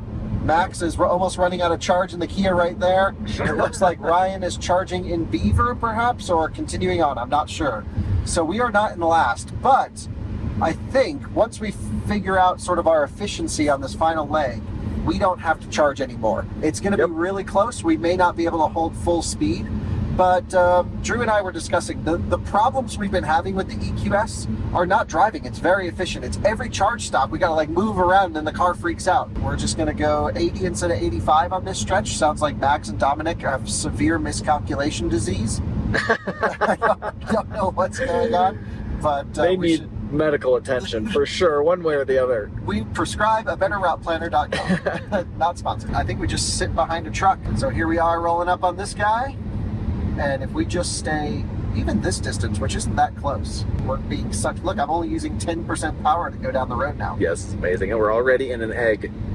This is how to win right here. We just need to find the fastest truck. So we'll just sit here until a faster truck goes by. Yep, exactly. And then suction them. We've done some calculations in the bends, and we think if we average 74 miles per hour, we'll be able to thread it in at 0% arrival. We need to average roughly 3.5 miles per kilowatt hour. Hot is going to help us, and we're at 4,000 feet higher elevation than our ending point currently. And so at 70 miles per hour on flat ground, this thing did like 3.2, 3.3, 3.4 miles per kilowatt hour in that region. And here we are attempting to get 3.5, but we have a downhill and it's warmer out, which should help. So I'm going 74 instead of 70, and whatever extra we have as we get closer, we'll ramp up with speed. We'll also have a better idea of where all the other cars are at that point, and we can determine when to deploy our buffer of speed when we need to. But for now, we're just cruising into Vegas, and I think the efficiency play is the best way to get this to Vegas, the fastest with what we have right now. Okay, Dominic, well done, sir. That was, what were we at when we came in here? 0.5, would you say half a kilowatt hour? Half a kilowatt hour of actual battery, no buffer in the pack, down at 420 volt, basically the base voltage of this battery to get to Beaver. We did it. Yeah, it was close, which is ridiculous because it said, you know, we charged at 80% the last stop. Yeah. And we had plenty. You know, even like, you know, 30 miles ago we had, it was like very close to our target. Utah's, I don't know what's messing up. Maybe the vehicles, you know, clearly its route guidance could leave some to be desired, but also Utah is just, you know, there's wind, there's lots of hills here. Yeah, hills. Yeah. So the Kia boys made it, plugging in at 0%, getting 145 kilowatts in Beaver, which means we are actually about to surpass them, Drew. Because we're just rolling into Beaver 9 miles. Yep. Are we going to beat them? The only way is if they charge fast and drive fast. Which is their plan. Yeah. Yeah, but they have 11 miles an hour on us. And that's if we don't speed up at all. Right, and I feel like we're being pretty conservative. I think we are too. We got huge downhill to work with, so, and we can turn off AC. It gets hot, but we can turn off AC and just sweat it out. Absolutely. We're on only eco setting 1 of 2. Yep. We got a whole nother level of eco here, folks. Oh my god, it's in the bag. I think we're gonna beat the Kia. That would be crazy if this beats the EV9. Because we've had garbage charging. Yep. Absolute garbage charging. Pretty rough. We are passing the Denny's where the charger is. It's at the Days Inn in the back. Behind there, yeah. If we can zoom in on the side of this building, we might be able to catch a glimpse. And do you see them? Yes, they're charging over there. I just saw them backed into that charger, second from the bolt, right over. So that's awesome. We're in second place. Heck yeah. And they're at 0, or they're charging. Yep. I guess maybe 20, 30%. We've got 55% on a much bigger battery pack. So efficiency coming in for the win here. Welcome to Beaver. We are about to exit here. We got 0.5 miles left, and oh my gosh, I mean, we thought we were going to maybe push to Cedar City, but I didn't realize, yeah, there's some downhill involved. So in theory, we could charge here at Beaver and then stretch it all the way to Vegas, which is a bummer because we could have left the last stop probably 5 minutes earlier. But I don't know. Hopefully we don't lose by 5 minutes, like I said. Yeah. So, easing off the highway here. Just a gentle New coffee exit. shop. We have well, what's always interesting at Beaver is it's all V2 and V3. It's a mix. And so it's always interesting to see who plugs into which ones. Yeah. Like we have a Model 3 here plugged into the V2 for no reason. Yeah. Because all the V3s are pretty much open. So we are going to try to rip in here. Exactly. Take a V3 on the edge. Yeah. Everyone's like, what's this truck doing here? And here we go. Here we go. Okay, I got Let's it. do this. The adapter's ready. All right. Everything's ready. Get nice and close. Sounds good. And park. Out. Okay. Plug this in. Upside down, backwards. As Oh my God. as always. Wasting seconds. It's like a USB port. Oh yeah. It's the wrong time every time. Starting, we got some nice cold water here. And a rag that is about to be wet. Gonna get that nice wrap there. Stay nice and cool, buddy. Thank you. Yeah. And we'll see how we're doing. I hear fans cooling, so we're probably ramping up. And Good sign. 118, 124. Come on, baby. Okay, here's the dilemma. We're ripping at 200 kilowatts, which is great. But what we could maybe do is rush to Cedar City. That way we don't have to charge deep. Because right now it's saying we have to charge to 75%, which is kind of baffles my mind. I'm going to end this. So Vegas is 223 miles from here, which you would think. So this says 25 minutes of charging remaining to get to 75%, which is not bad. But I think we could probably leave and do a shorter charge at Cedar City. Yeah. Depending on the curve on how long we can keep 200 kilowatts. That's not too bad, but yeah, so via continue. So that would be if we charge the 75%, we'd get there with almost no margin. So it's just like, do we want to stay here and charge 75%? It is like 1 minute, maybe 1 to 2 minutes at a time to jump off the highway at the next stop and then keep going after that. Yep. But that's not a bad idea. I don't know. What do you think? I mean, I like the idea of this being the last stop. Yep. But if we save time, if we get any sort of edge with EV9, that could be interesting. Also, they might freak out if we leave right away again. Put some pressure on. Yeah.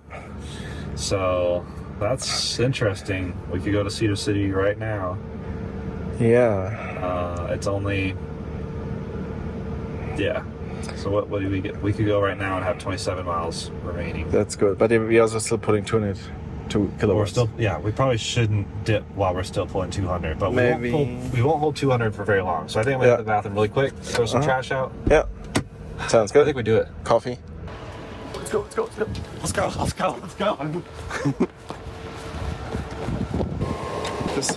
This is charger hoppy. Come on, it's locked. Just sitting here drafting at the perfect speed behind a truck, building up any buffer we might need. And good news is actually, if I go here to this menu, it says cruise control suspended. Hold on, give it 1 second. Destination within range. So this is with route planner turned off, which it won't tell us it's in range here because it only tells you arrival state of charge when you have route planner on. But this one said within range. So I'm gonna take that as a we're good to go. I think that's what that means. The whole trip has been us just figuring out Mercedes stuff. What that tells me is I got to put a lot more miles on a lot more Mercedes electric vehicles to really master these things. Oh, darn it. So Mercedes, if you're watching, which I know you are because you gave us this EQS, sorry, but I'm going to request a few more cars. Okay, a couple things. We have passed max. That was a super short charge, and we're trying to rush to Cedar City and charge there again. Interestingly, our battery temperatures are fine. We didn't overheat that time. Maybe because it was short enough charge. I don't know. Maybe that's the way to do this. Just short, quick charges. By the time it tapers down to about 165 kilowatts, unplug, jump to the next one. As long as they're close to the highway. If they were all like Grand Junction, that would not work. but these are all pretty close to the highway, so we should be okay. And our hope is to get to Cedar City, put distance between us and Max, so that the next stopping charge stop is short enough to where we can get on the road before they pass us. Yeah, sounds good. So Max, we're gonna keep an eye on you and Dominic, but take your time. Take your time. Take your time, man. Don't. It's all good. Don't overdo it. Yeah, better safe than sorry. We are looking at the map, showing Kyle and Max. Max is still at the charger with Dominic, and not moving, and he's about 20 minutes behind us now.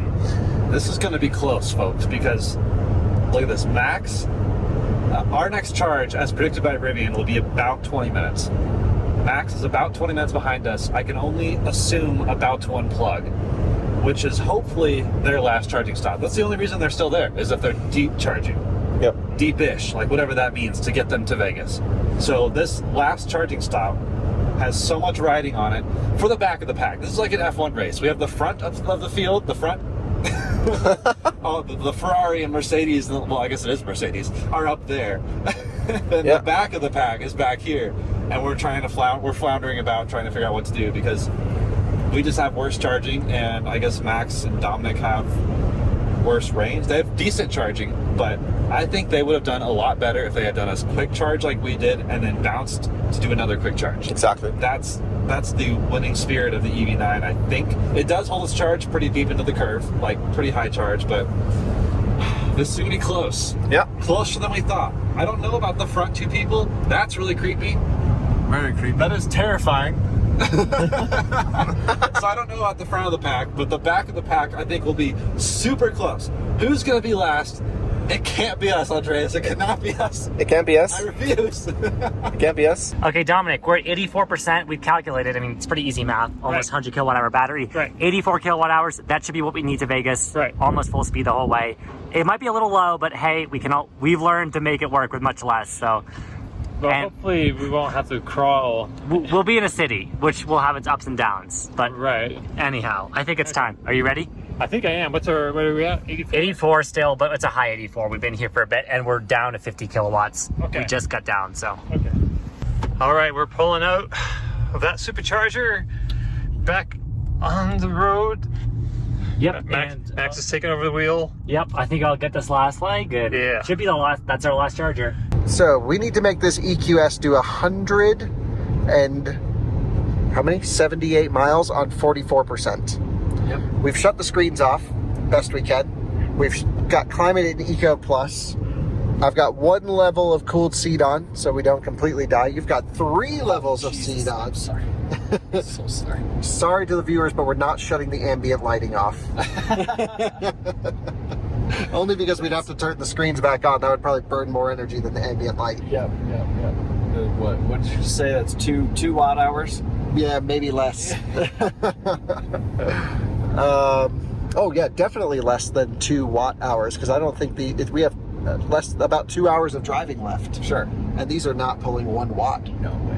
Yeah. This is okay. Yeah, they're very, very minimal power. So yeah. Speed is our biggest issue. Yeah, so right now we're drafting behind this box truck, who's great, but he's going a bit too fast. So we got to find a slightly slower one. So we're hoping we just creep up on a slower truck that we can duck in behind when this dude goes for a pass. But right now, this is our best option to keep speed and efficiency, knowing we got to chill later on. It's also getting hot. It's 96 degrees, and it's only going to get hotter on the way into Vegas. So I'd rather conserve now. And if we absolutely have a buffer as we're arriving, then we can use air conditioning towards the end. So we're full ecoed out right now.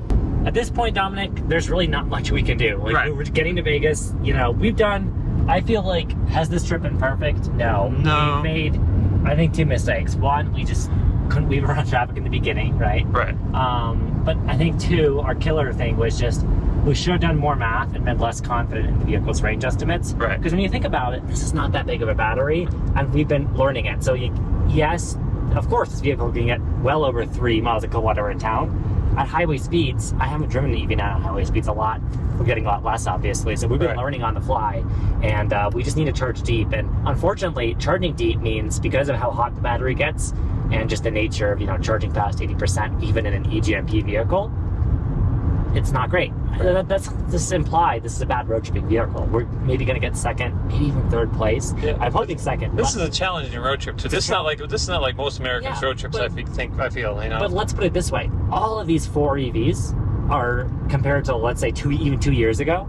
Are doing a kick-ass job with this road trip. Like, you cannot go wrong. If your budget, look, if you can't afford an R1S or an EQS, and this is what you get, this is not bad. Oh, no, not at all. Okay, boo-hoo. We're going to be 40 minutes behind Kyle Connor and Drew optimizing the crap out of the EQS. Like, this is pretty good.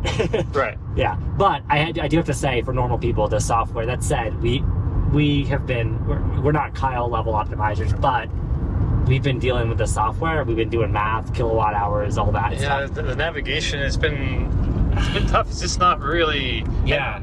You gotta be smart. And look, if you're watching this video, you're smart. I'm sure your friends are smart, but you gotta really be on your A game with this vehicle to optimize it. Good from the left. All tires screeching. Got the adapter? Got the adapter. Cool. Let's go. All right.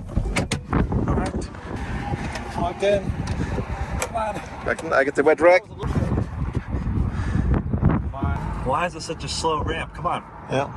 Come on. Okay, we got to figure out exactly what we need for Vegas. Charge to that and nothing more. That's the plan. And here's our exit. We're arriving right around 12% state of charge. We were aiming for 8, so a little over, but nothing too bad. And we were, of course, able to maintain our speed the entire time. We've got a Mercedes behind us that does not need to charge. They're about 20 or so minutes behind us, but they don't have enough energy to make it to Las Vegas, so they will have to slow down a bit. Which is, again, where our strategy, I think, has a lot of strengths. I'll hop out and plug us in. Oh, and now it gets really hot. It really does feel like 108 degrees out. 109. All right. 144 It kilowatts. usually takes a little bit for it to ramp, and then it'll... There it goes. All right, do you want to get out and map it? Map the next stop? So, what we've got right here is our graph. It says current projection would be negative 31%. We're at 15% state of charge, so we'll need a little bit less than 50% to make it comfortably. And yeah, that should be all right. We're getting 217 kilowatts, which not the peak, but still pretty darn good for 109 degrees Fahrenheit. This is saying we've got 13 minutes to continue trip. You think we'll be here that long? Probably about that amount of time. All right, that's still, yeah, that's way under 20. Yeah, we should be fine. I think we'll be all right. It might be a little close, but again, we'll have the advantage of being able to go as fast as we want. And that's with them, like, not even calculating how much they'll have to reduce their speed with their negative 3% arrival. Yeah. So this is pretty good. Yeah. We're winners. I think we've got a very good shot at this point. So you have an issue. It went down to 161 now. We should be getting 200. We are derated, folks. I don't know why. See here, we have a charging station, and the max is closing in on us. This is getting spicy. Dashboards. High voltage. Battery is warm. It could genuinely be the battery. 160 kilowatts. Man, the thermals on this thing. 95 degrees ambient temperature, which is definitely rough.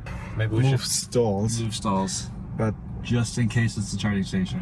Yeah, it would add a solid minute of ramp-up time, maybe, which is valuable minutes. Yeah. But I don't know. Maybe that's our best shot. Yeah. Let's do it. Let's do it. Let's move. Okay, try and plug it in. Let's see. Starting. Come on, baby. We got 10% fairly quickly, but Yeah, this was not even, hasn't even been a minute, right? Yeah. Since you unplugged. Okay, let's see. 190 kilowatts. Perfect. Very good. Oh my god. This is some crazy fun race to Vegas-ness. Okay, and I went back down. This is just seconds after the previous clip to 143. Damn it. Drew, it's 106 degrees. We have no air conditioning on. We've got it down to a negative 1% arrival. Yep. Battery conditioning's off. We're just using we figured out if we just use the route planner as to what it wants us to charge to, we can just negate that charging stop mentally. Our buddy in the box truck is right up here. He's fast, but he doesn't really do much more than 85, which is good. We can't go more than 85. Yep. So I have to hold our speed here. But we just get right on him, and he is helping us get the most efficient cruise here. This is it's not going to work without him. No, we gotta just stay on him. Yeah. But he's got some serious performance. He went for a pass and like zipped around some cars. Yeah, it must But be empty. It's so hot in here. It is a sauna. It's really getting toasty. Saunas are great for you. Yeah, I mean, this is probably good for our health. Yeah. Let's do it. We got a lot of water, so we're healthy. Yep. Water's cold, so you just gotta cool off like this, old school. I mean, a lot of people used to drive in these conditions without air conditioning. Sure. Yeah. So it's not the end of the world. Attention, take a break. No!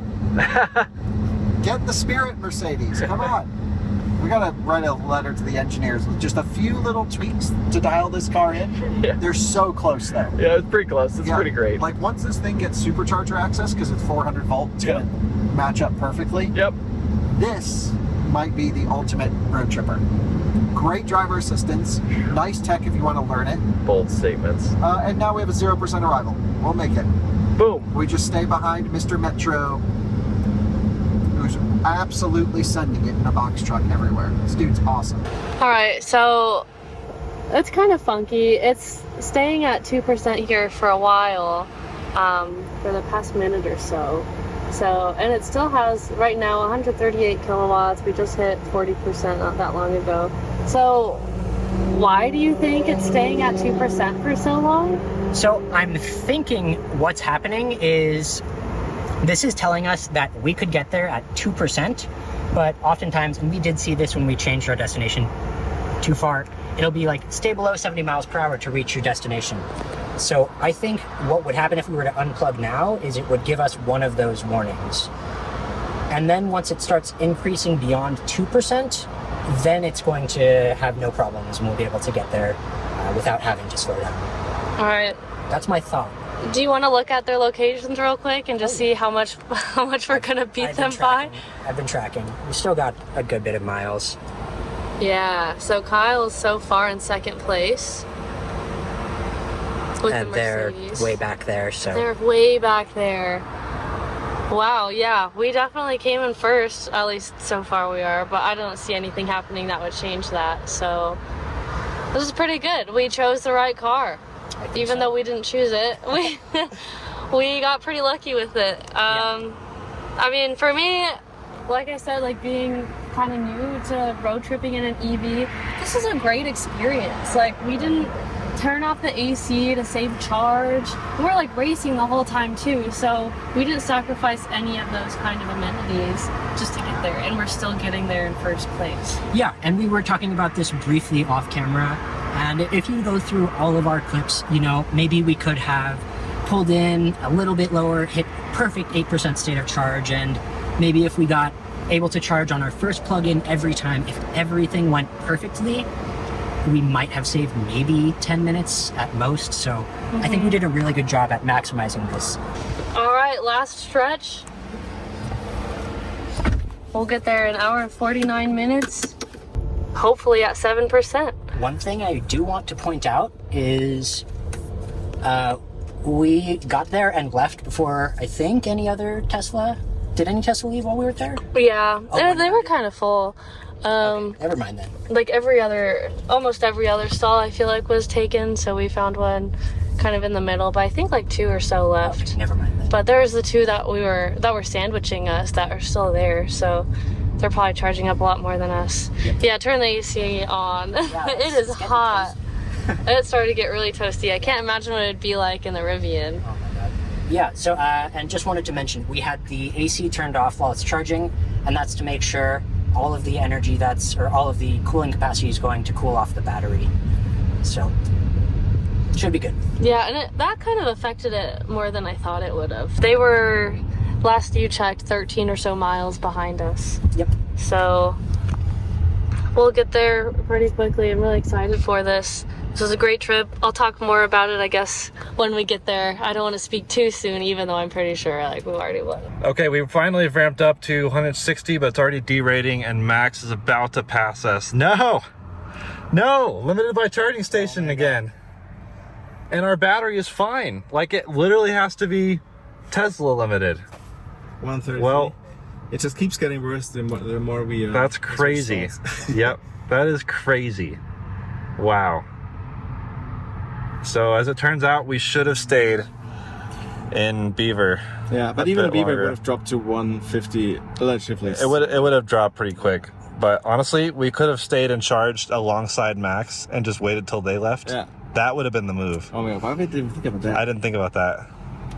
Because I thought we'd get here and get fast speeds just like we did in Beaver, but damn it. We've had 3 Tesla superchargers all derate on us. Yeah. And I don't think it's actually the Rivian's fault this time. Yeah. For everything I can tell, it's actually the Tesla supercharger. Imagine if the Tesla wins, but also makes us lose Tesla network. Ironic, isn't it? That is a Kia EV9 taking, I'd say, the lead. No! The feeling of defeat! Car 2! How could you, Tesla? Dom and I have been through the ringer of these last 2 charging, mainly Dom, who was driving, right? That was not good with what we had. So yeah, we didn't do enough math. We didn't do enough math, and that's our fault. We really should have to figure out this battery's not that big, and we need efficiency. So I figured out I need to get us closer to 3 miles per kilowatt. We're not there, but more in that direction for us to make it comfortably to Vegas. Right, because we go down this big downhill to Vegas, but then that could, psych us out.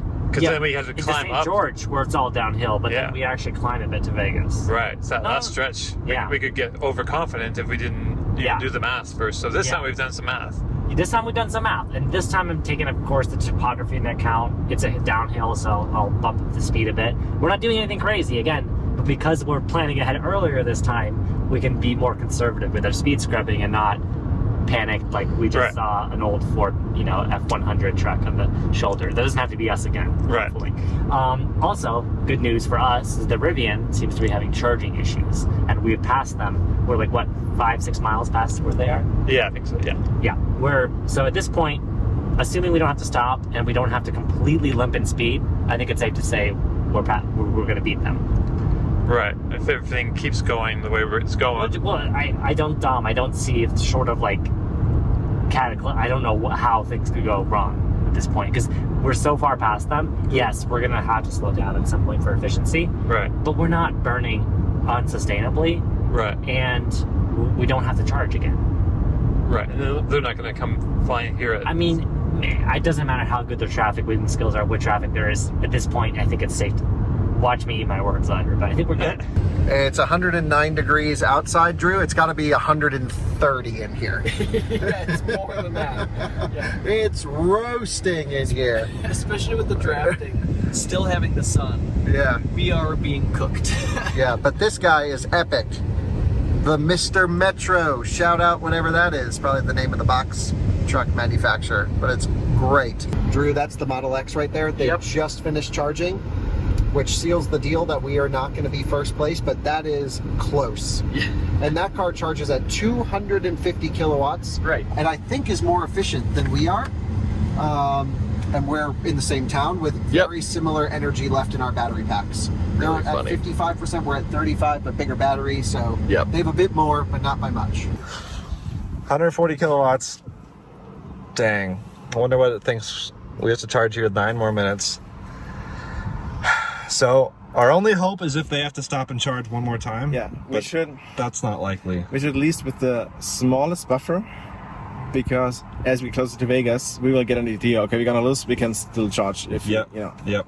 So minimal buffer here, charging to, barely over 50%. I think is basically what it's telling us, and I think that's what we'll do. Yeah. All right, let's accept defeat and leave this wretched place. Someone else is here to get derated charging. So, onwards. We're still gonna assume racing because we don't know. Kyle or Max could still end up needing to stop and charge a little bit. And a little bit would go a long ways right now, but any chance we had to catch Kyle, I think is gone. because of that charging session being 10 solid minutes longer than it should have been. The Model X just passed the Arizona state line at 7:42. It is 7:43, Drew, and we're passing the Arizona state line. 1 minute. 1 minute. These things are crazy. I don't think this race is over for the win. I think we just got to optimize, and factor in we have a 0% arrival, and it's 108 degrees with still no air conditioning. You were starting to drive behind a semi there. You're getting a little nervous. Well, it's actually 3.6%. Don't know why it's at 5. No. Stay below 80 miles. Maybe you did have a good call. Welcome to Nevada. We have arrived. Second to Nevada. Woo! That's awesome. It's 112 degrees now, and we still don't have air conditioning going, and the sun is shining right on us. So we are committed. Don't anyone ever say we're letting this EQS down, because we're full send over here, as usual. The route plan still thinks we need to pull off, either here or the next exit. We are ignoring it completely. So we're in Arizona, and the temperature is climbing. And so is our consumption. Yeah. For whatever reason. Okay, 113 miles to go, and it's predicting we have 109. It's a medium rate. So that's a decent delta, 4 miles. Yep. And that's with the medium, which is, you know. Now it's 108, so it's 5 miles. But Yeah, on the last 2.7 though are really low speed, so I think we'll be good. Right. Yeah, we've got an hour left and 5% still, so I mean, this kind of helps you. You didn't really want to use up all the charge. You wanted to slow down. Now. We'll definitely make it. Let's see, we're okay. Use the turn signal. That's what you should do.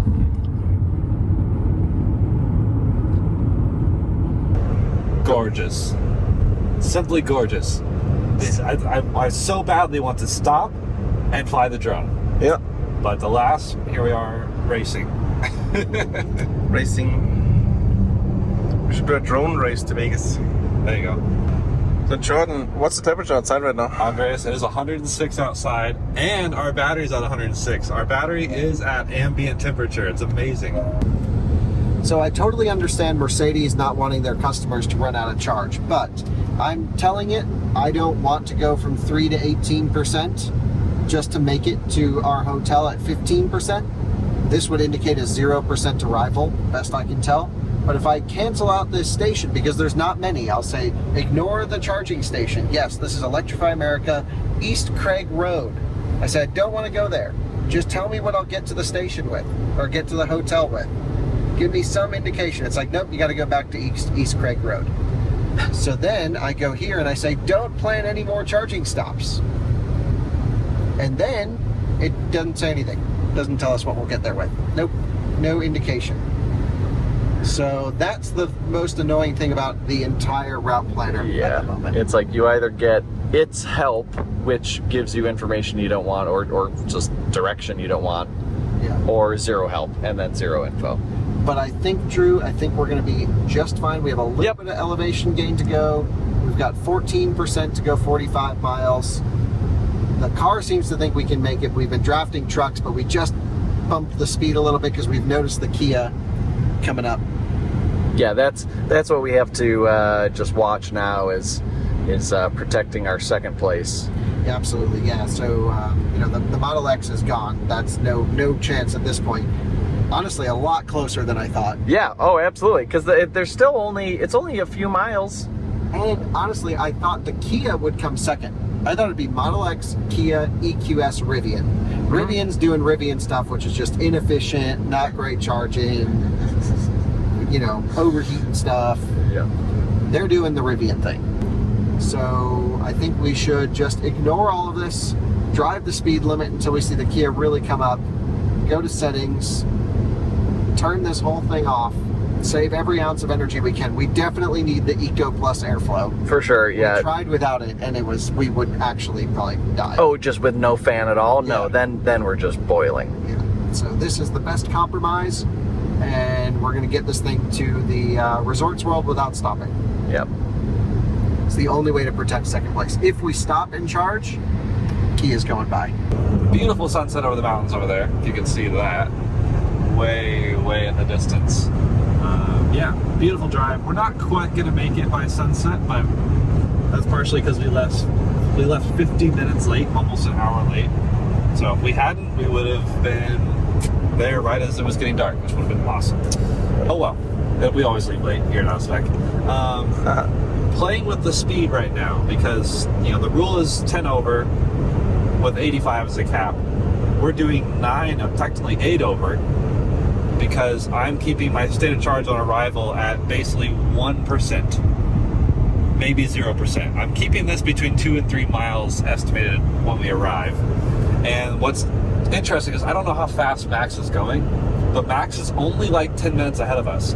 And I know he and Dom had a little bit of range anxiety because they weren't sure what their state of charge on arrival would be. So our only hope is if they slow down and we find out we can keep the speed on. There's a 10-minute gap and an hour and 15 minutes remaining. So that's theoretically possible. Yep. But I don't know what to expect. What do you think? Yeah, I agree. 10 minutes, catching up 10 minutes is tricky. Max, so they're here. Yeah, so we're here. Mesquite, they're here. Around 10 minutes ahead of us. Yeah. And the others here, Kyle, Lacey, Ryan. We are, in Dominic, we're in Vegas, or we're outside of Vegas. We've got 70 miles to go. 70 miles to go. Indicate how many miles we have of range? 70. 70. Well, that's impressive driving there, Max. That's good.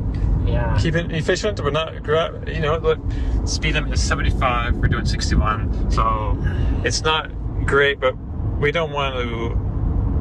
We can't catch up with them, but we don't want to lose. We're going to be third. So we're not going to lose to the Rivian. We can't let that happen. I don't think it will. Right. Unfortunately, I think the EQS has it. Or the second place. And the Tesla has first place. Right. I did not see that coming. Guess what we're finally able to see now? It's Las Vegas. And we didn't get to get the shot because Kyle called us. That's fine. Yeah, Kyle is having a blast. He's having a great time. I'm sure you guys are watching in, and honestly, I'm pretty jealous of the time they're having. I kind of wish I was in that car right now. Yeah, no, it sounds great. I mean, usually when I go on road trips, I really want it to be hot. I'm cold all the time, especially in the summer. Mm-hmm. So to overheat, I think is definitely ideal. Get a good sweat on. Yeah, no, I get it. Yeah, get a sweat on, have no food all day, no music, how Kyle usually likes to handle his road trips. I mean, how else would you do it? I know, so it's so admirable. It's like, duh, why don't we do that? Can't we just turn the AC off? Brilliant idea. We'll consider it maybe next time, actually. Things are going well in the EQS. We have cooled off to a breezy 106 degrees Fahrenheit. Still, of course, not running air conditioning. Still very hot in here. Very, very hot. I think Drew's losing mental capacity here. Thankfully, we're in a 55 zone. I'm going 60 because I still think we have a 0% arrival. And that is our first glimpse of Las Vegas. Look how beautiful. And all we need to do is get it to that big red building there on the right side. It's in view. And we have 5% state of charge, which I feel like you should be able to drive to anything in view with 5%. I don't know what I'm basing this on, but that's my logic at least. So we've got 21 miles, and the car says 19 miles of range. I'd say we're pretty damn good. Yeah, I think we're good. Okay, so it's we're getting into a 65 zone. I'm going to go 75. I'm even going to turn on the air conditioning. Oh my God. Well, we might not. I'll let you have the pleasure of turning on the climate menu and turning on the AC. That's if you would like to. That's a bold move. No, we're good. We're totally good. We just lost all that elevation coming into Vegas that I didn't plan for. Yeah. So you turn off the Eco Plus. Oh, it won't let you. Oh. How do we turn Drive Pilot active to inactive? Oh, yeah, the Eco. Now hit Comfort. There we go. Yeah, nice. Rip that juicy AC. It is getting really close. We are now slated to arrive with 2 miles range, which is basically half of 1%. And Max and Dom are very close up there. Like, oh, it just went up to 4 miles right now. Oh, nice. So we have Nice. 4 miles. Okay, keeping the speed on, boys. And here's Max and Dom, and we are literally. We are like so close to them. I think we're gonna catch them. Let's check the time. We have 45 minutes to catch them. 2, 3, 4, 5. I don't know why I'm leaning forward. 7, 8. So I think they're 20 seconds ahead. We should be able to see them soon. Oh my gosh. We already passed Dominic. Just kidding. It's just just updating. Maybe. Max kicked Dominic Yeah. out to save some weight. Say, wait. We have 46 minutes to catch them. Yeah. Why am I leaning forward? It's like this is gonna make a Yeah. difference. Yeah. There's just Arrow. That's better. Arrow. aerodynamics. Hey. Hey. Wow, the turns have table. Hello. Goodbye, Kia EV9. Shit. What? They're blazing past. We're not even going that slow now. Whoa. How did they do that? Because they were 28 I miles? think they might have to charge again. Are they just suiciding it, or I don't know what they're doing? I don't know. Because we have another 47 miles. They were going slow. How did that happen? Okay, guys, you'll never guess where we are. We're in Las Vegas. What? It's about time. And we made it in under 13 hours? I believe that will be the case, yeah. Oh my gosh, we made it. 8:10. Go team. We are so good, Drew. You can even choose what type of massage you would like on the way in. Oh man. I say the wave feels appropriate. Yeah. Wave massage or deep waves? Deep waves Deep kind of waves. vibrates the seats. Hit me with the intensive on that. You got it. Oh yeah, you should try that. Hit the play button on there. It's a bit awkward. That's nice. Amazing. But we can't miss an exit, otherwise we will run out of charge. But 3% to go 8 miles. Phew, amazing. Easy. Okay, so we basically made it at 8:10, but we couldn't find the charging station, so Trying again. we're not sure that we're in the right place. We are exiting in 0.5 miles, so we got to go driver assistance off and take exit 41. So everyone just hold on tight because we are not missing exits here. We're at 1% and we still have some distance to go. So we need to capture as much as possible. We have 2.4 miles, full strong recuperation. Oh, we can cover it. On the brakes, brake pedal so much better than old EQS. Wow, I've really fallen in love with this car. Really am. I've always been kind of into the Mercedes thing, but I just love all of this. A couple tweaks to software, and we can just talk to the engineers for like 10 minutes and be like, Oh, it's pretty simple. yeah, here's our wish list. We're good to go. 45 miles an hour, 1% still. All right, Kyle is quickly approaching.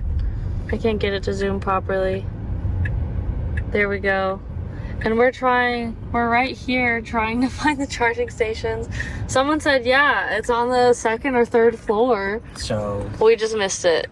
Oh, it looks like Kyle's on the other side of the building. So the attendant, the valet guy, he told us to come back to this garage. Okay, cruising in at 8:20 p.m. We have arrived second place in the EQS. Pretty awesome. That's really impressive to me. Wow. What a good car. We are at 0%, 1 mile remaining. We're at the parking garage at the 3rd floor. We just won. What? Where is the Model X? Well, that sucks. We got passed by the R1S. I don't understand. They must have lied to us about their charging being messed up. Yeah. They must have. I mean, they were flying by. They have all kinds of energy. They have to. Right now, we're still running with a bit of a negative at the moment, so we got 33 left, supposedly, and we have 36.6 to go. Now, I'm not too worried. Again, the last 3 miles are city.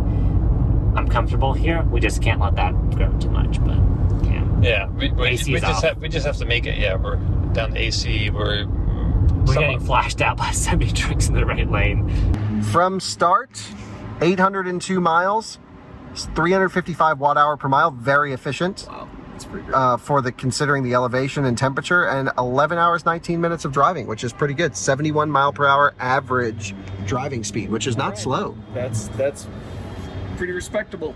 And we used everything. Proper out-of-spec arrival. But we got to figure out what's going on with the Model X. There's no way we just won. Yeah. That's not possible. Give Ryan a call. Yeah, we got to call Ryan. Oh my God. He's still not up here, which is not the end point, but... He needs to be worried about the Kia. Max may make it up here before us. He's got 40 minutes. Here we go. Look at that big smile on his face. They have arrived. Amazing. Let's just revel in the fact that we beat the Rivian, which a lot of people thought was going to win, and we all knew clearly that was not going to win. They were always Oh, absolutely. Even if everything was perfect, the Rivian is last place. We knew that. The Kia, I thought, was going to be second place. I think we all knew you were going to be first to Vegas, and you were first to Las Vegas, but you were not first to the end point. We were first to the parking, but apparently, all right, legitimate question. Do you guys not think self-parking and hotel parking would be the same thing? You know, we just said entrance to the parking garage, and we still hit the entrance to the parking garage. We didn't specify which parking garage. There can be lots and lots of reasons why you don't win. No, that was my question. All right, we have turned off AC, and we just have the exterior air on the lowest possible setting, the fan speed up just a bit to ink out a little bit more juice. It no longer thinks we can make it to the hotel. We do have 9% 34 miles claimed range, which we know is not true. That's just the EPA estimate based on that. We have 27 miles to go. That's getting a little close. We are ahead of Max, but not by a lot. Yeah. And we are scrubbing off some speed to maybe build up a buffer internally to our battery, not so much to them. So it's still close. Yeah. And if they find out they overestimated and can pick up speed, then they could just pass us. Exactly. Oh. Yeah, so we're around 3 minutes ahead of them right now. All right, we can see Vegas in the distance, and we have the screens as dim as they'll go. We can't turn them off. We are down to 62 miles per hour. We have 5% left. The Rivian states 21 miles remaining. That's really just multiplication of the EPA number. And we have 20 miles to go to the hotel. That's terrifying. But we also have to go down about 400 more feet of elevation, as you can barely see on the screen there. Yeah. So we're doing not so much regen, just extremely efficient downhill, almost coasting. We're still in last place. Trying to figure out what we could have done possibly to go, I guess we could have, if we could have avoided crawling those 2 times. By like conserving or staying at the chargers a little longer. Yeah, staying at the chargers a little bit longer. Yeah, and that would have paid off in the long run, That's just crazy though. Like the discharge curve of this Rivian seems to be, well, we know it's not linear just from based on Kyle's and now this one as well. Yeah. And it just really like drained very quickly near the end. Yeah. 106 degrees ambient temperature. The AC is off. We are doing the federal legal minimum on the highway, and we have 2% state of charge. Yeah. This is getting hairy. Very hairy. We're getting low. We're at 1%. We have 3 miles of estimated range, but we have to get 6 miles. So I think we're eating into buffer again. Not as much this time, but a little bit. Yeah, we won't be crawling along the side of the road. Oh my god, that went way down. Yeah. Power limited. Uh-oh. Okay. Yeah. 0%. 0% on the highway. 0. Oh my gosh. There you go. We can make it. Hopefully. Doing a little bit of regen now. Nice. That's good. Okay, go as slow as you can. We have all the time. Max is still... Well, we really should try to make this light though. Yeah. Come on. Oh. Current time's 8:56. We've got 5 minutes to go toward the Hilton, whatever, Resorts parking garage. Man, I guess this is the strip somewhere around here. This is crazy. So they are here. They're like up there right now, basically. I'm gonna pass here. That's probably them. Okay, 10 seconds. Oh my gosh. Okay, I think they're turning in now. Oh wait, did it go past? Did it go past? They're going a different route. Dude, I think we got this. Oh, dude, the pedal does not have much power. Okay. Oh my god! God. Are you kidding me? We are waiting for these guys to come in, and they are right here at the entrance, and they're like turning in side by side. So they have to come in this way. So they should be rounding the corner any moment, and they're definitely going to be racing. Oh, yeah. Okay, there's a garage. Yeah, there's a garage. No way! There's the guys. There's the guys. Oh my gosh. There's the guys. How did they pull that off to beat an EV9? That is awesome. Well, we can't give them crap for eating food all the time.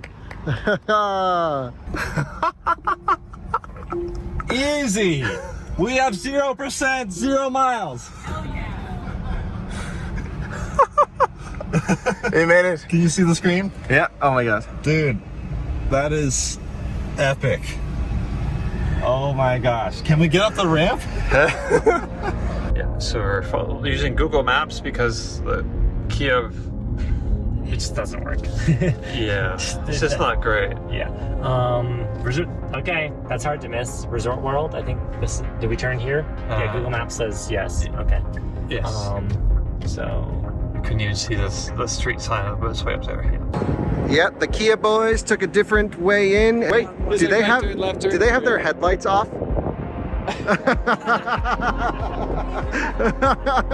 Oh, here we go. 902. oh god, I rolled down the wrong windows. Holy smokes. Dude, I thought for sure the Rivian was gonna come last. That was amazing. Wow, look at these guys, the kings of running it out to 0. Holy smokes. This one is not flat. Okay,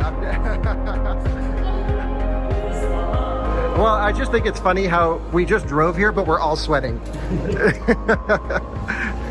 So that was great. Hard. Dominic was like, I was hoping to get some social media work done, but I'm like, you're fully on, especially with the Kia, because the car doesn't help you. yeah, we gotta do everything. Yeah. Cheers. Great work. Great work, everyone. Family.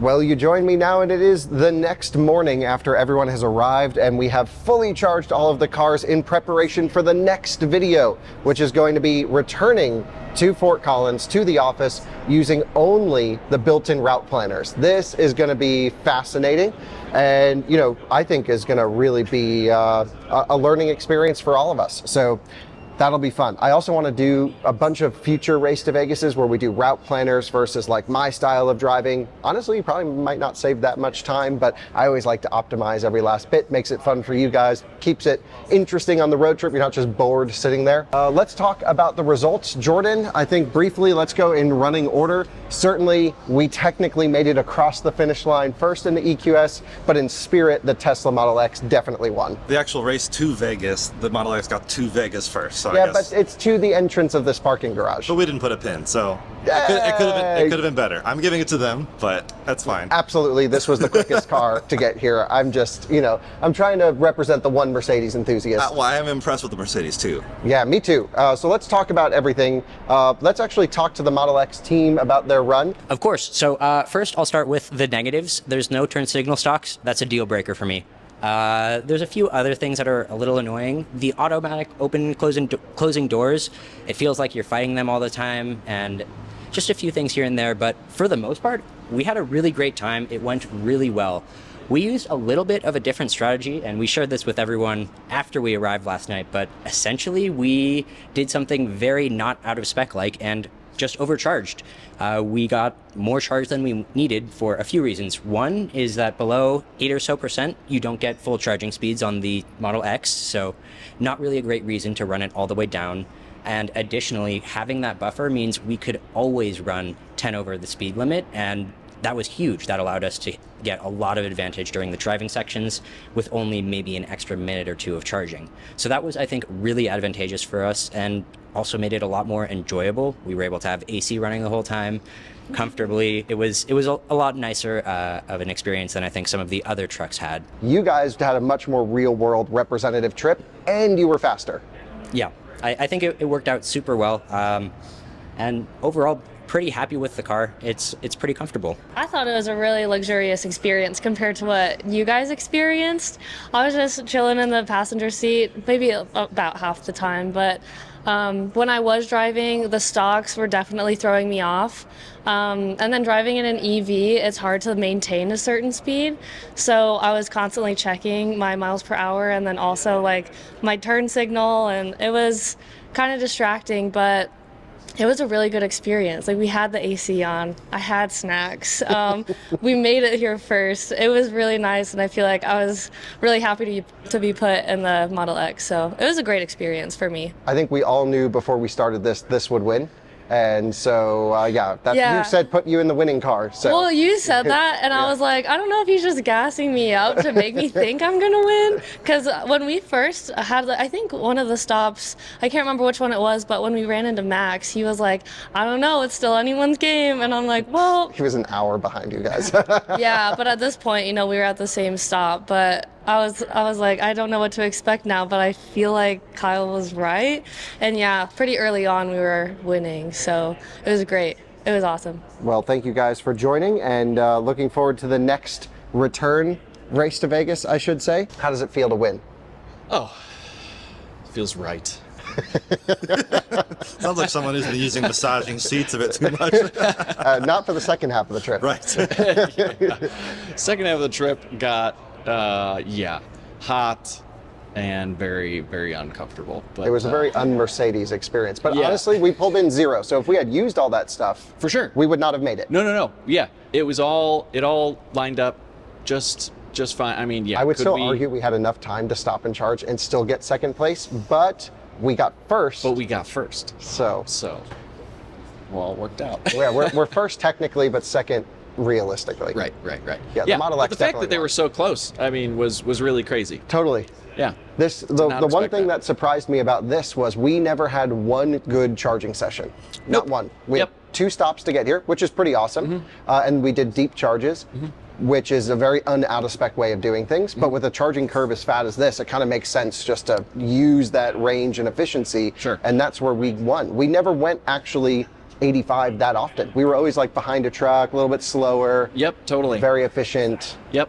Yeah, kind of a different strategy. And I mean, if it charged better, that still would have been our strategy pretty much. We could have just gone a little faster. Yep. And just would have saved time at charging stops. And Yes, well, that was I've really come to like this car, but I think their route planner, which we'll learn in the next video, wasn't compensating for the headwinds, which is why I'd be like, oh, you'll get there at 10%, and then you're pushing wind. Yeah. And it just was like, 10, 9, 8, 7, 6, 5, 4, slow down. Right. And if we know what the variable is that it doesn't know, then we can use the Windy app and check that stuff and then do our own sort of calculation. Yeah, but it took us to here to figure out the car. Right. Which that's always the case when we drive a new car, and that's why we took this one, because none of us had ever experienced a Mercedes road trip before. Yep. And man, the car is awesome. You just want to overcharge a bit when you have a headwind, and that would have saved us so much comfort and time. This is not a realistic way. If we were just on a road trip, we would have stopped another time. Yes, but that's not what this test is about. Let's get it to the hotel first. Right. Race means race. That's right. And and so many other nice little features. I mean, this would be a very nice car to live with day to day, especially if you just never just stayed in your area and didn't even go to a DC fast charger. But good news, just today, Mercedes and Tesla have announced this one's coming soon. They've already said it's coming to the supercharger network, but now it's on the coming soon official list. Awesome. That will solve all the problems. Yes. Oh, that's great. Yeah. So nice work to Mercedes, I would say. And once this has the Tesla supercharger network, this is going to fry the cables just sitting at 500 amps. carry a wet rag and you'll be good. Right. All right, next up, let's talk to the Rivian boys. You guys surprisingly came in for a 3rd place, which I expected this to lose by not just a little bit, but by a lot. My theory before you say anything is, yes, you have the largest battery, but we've already proven that the Mercedes can go farther side by side because we're much more efficient than your brick. Also, the Rivian charges pretty poorly. The large pack, in my impression, my truck charges even better than the max pack. sometimes, more consistently at least. And I think you ran into just a lot of question marks as to your charging performance, but still you somehow beat the only higher voltage vehicle here. Tell us how you did it. Inconsistency is an understatement. Every single charging stop was completely different. But ironically, the best one was like the 150 at EA. Like that was just like pegged at 160 the whole time, no thermal issues. The Tesla superchargers, I mean, we tried, I guess, 4 different ones technically, and all 4 acted differently, and it was just kind of frustrating. And the battery temperatures in this were all over the place. Thermals, I think, was something we were definitely battling, but that we've known that about MaxPack. So, and then I don't know, I'm concerned about the next video, the route planning, a little bit, because sometimes the route planner just wasn't doing what we thought it would do. Like, why is it showing us to go to level 2 charger?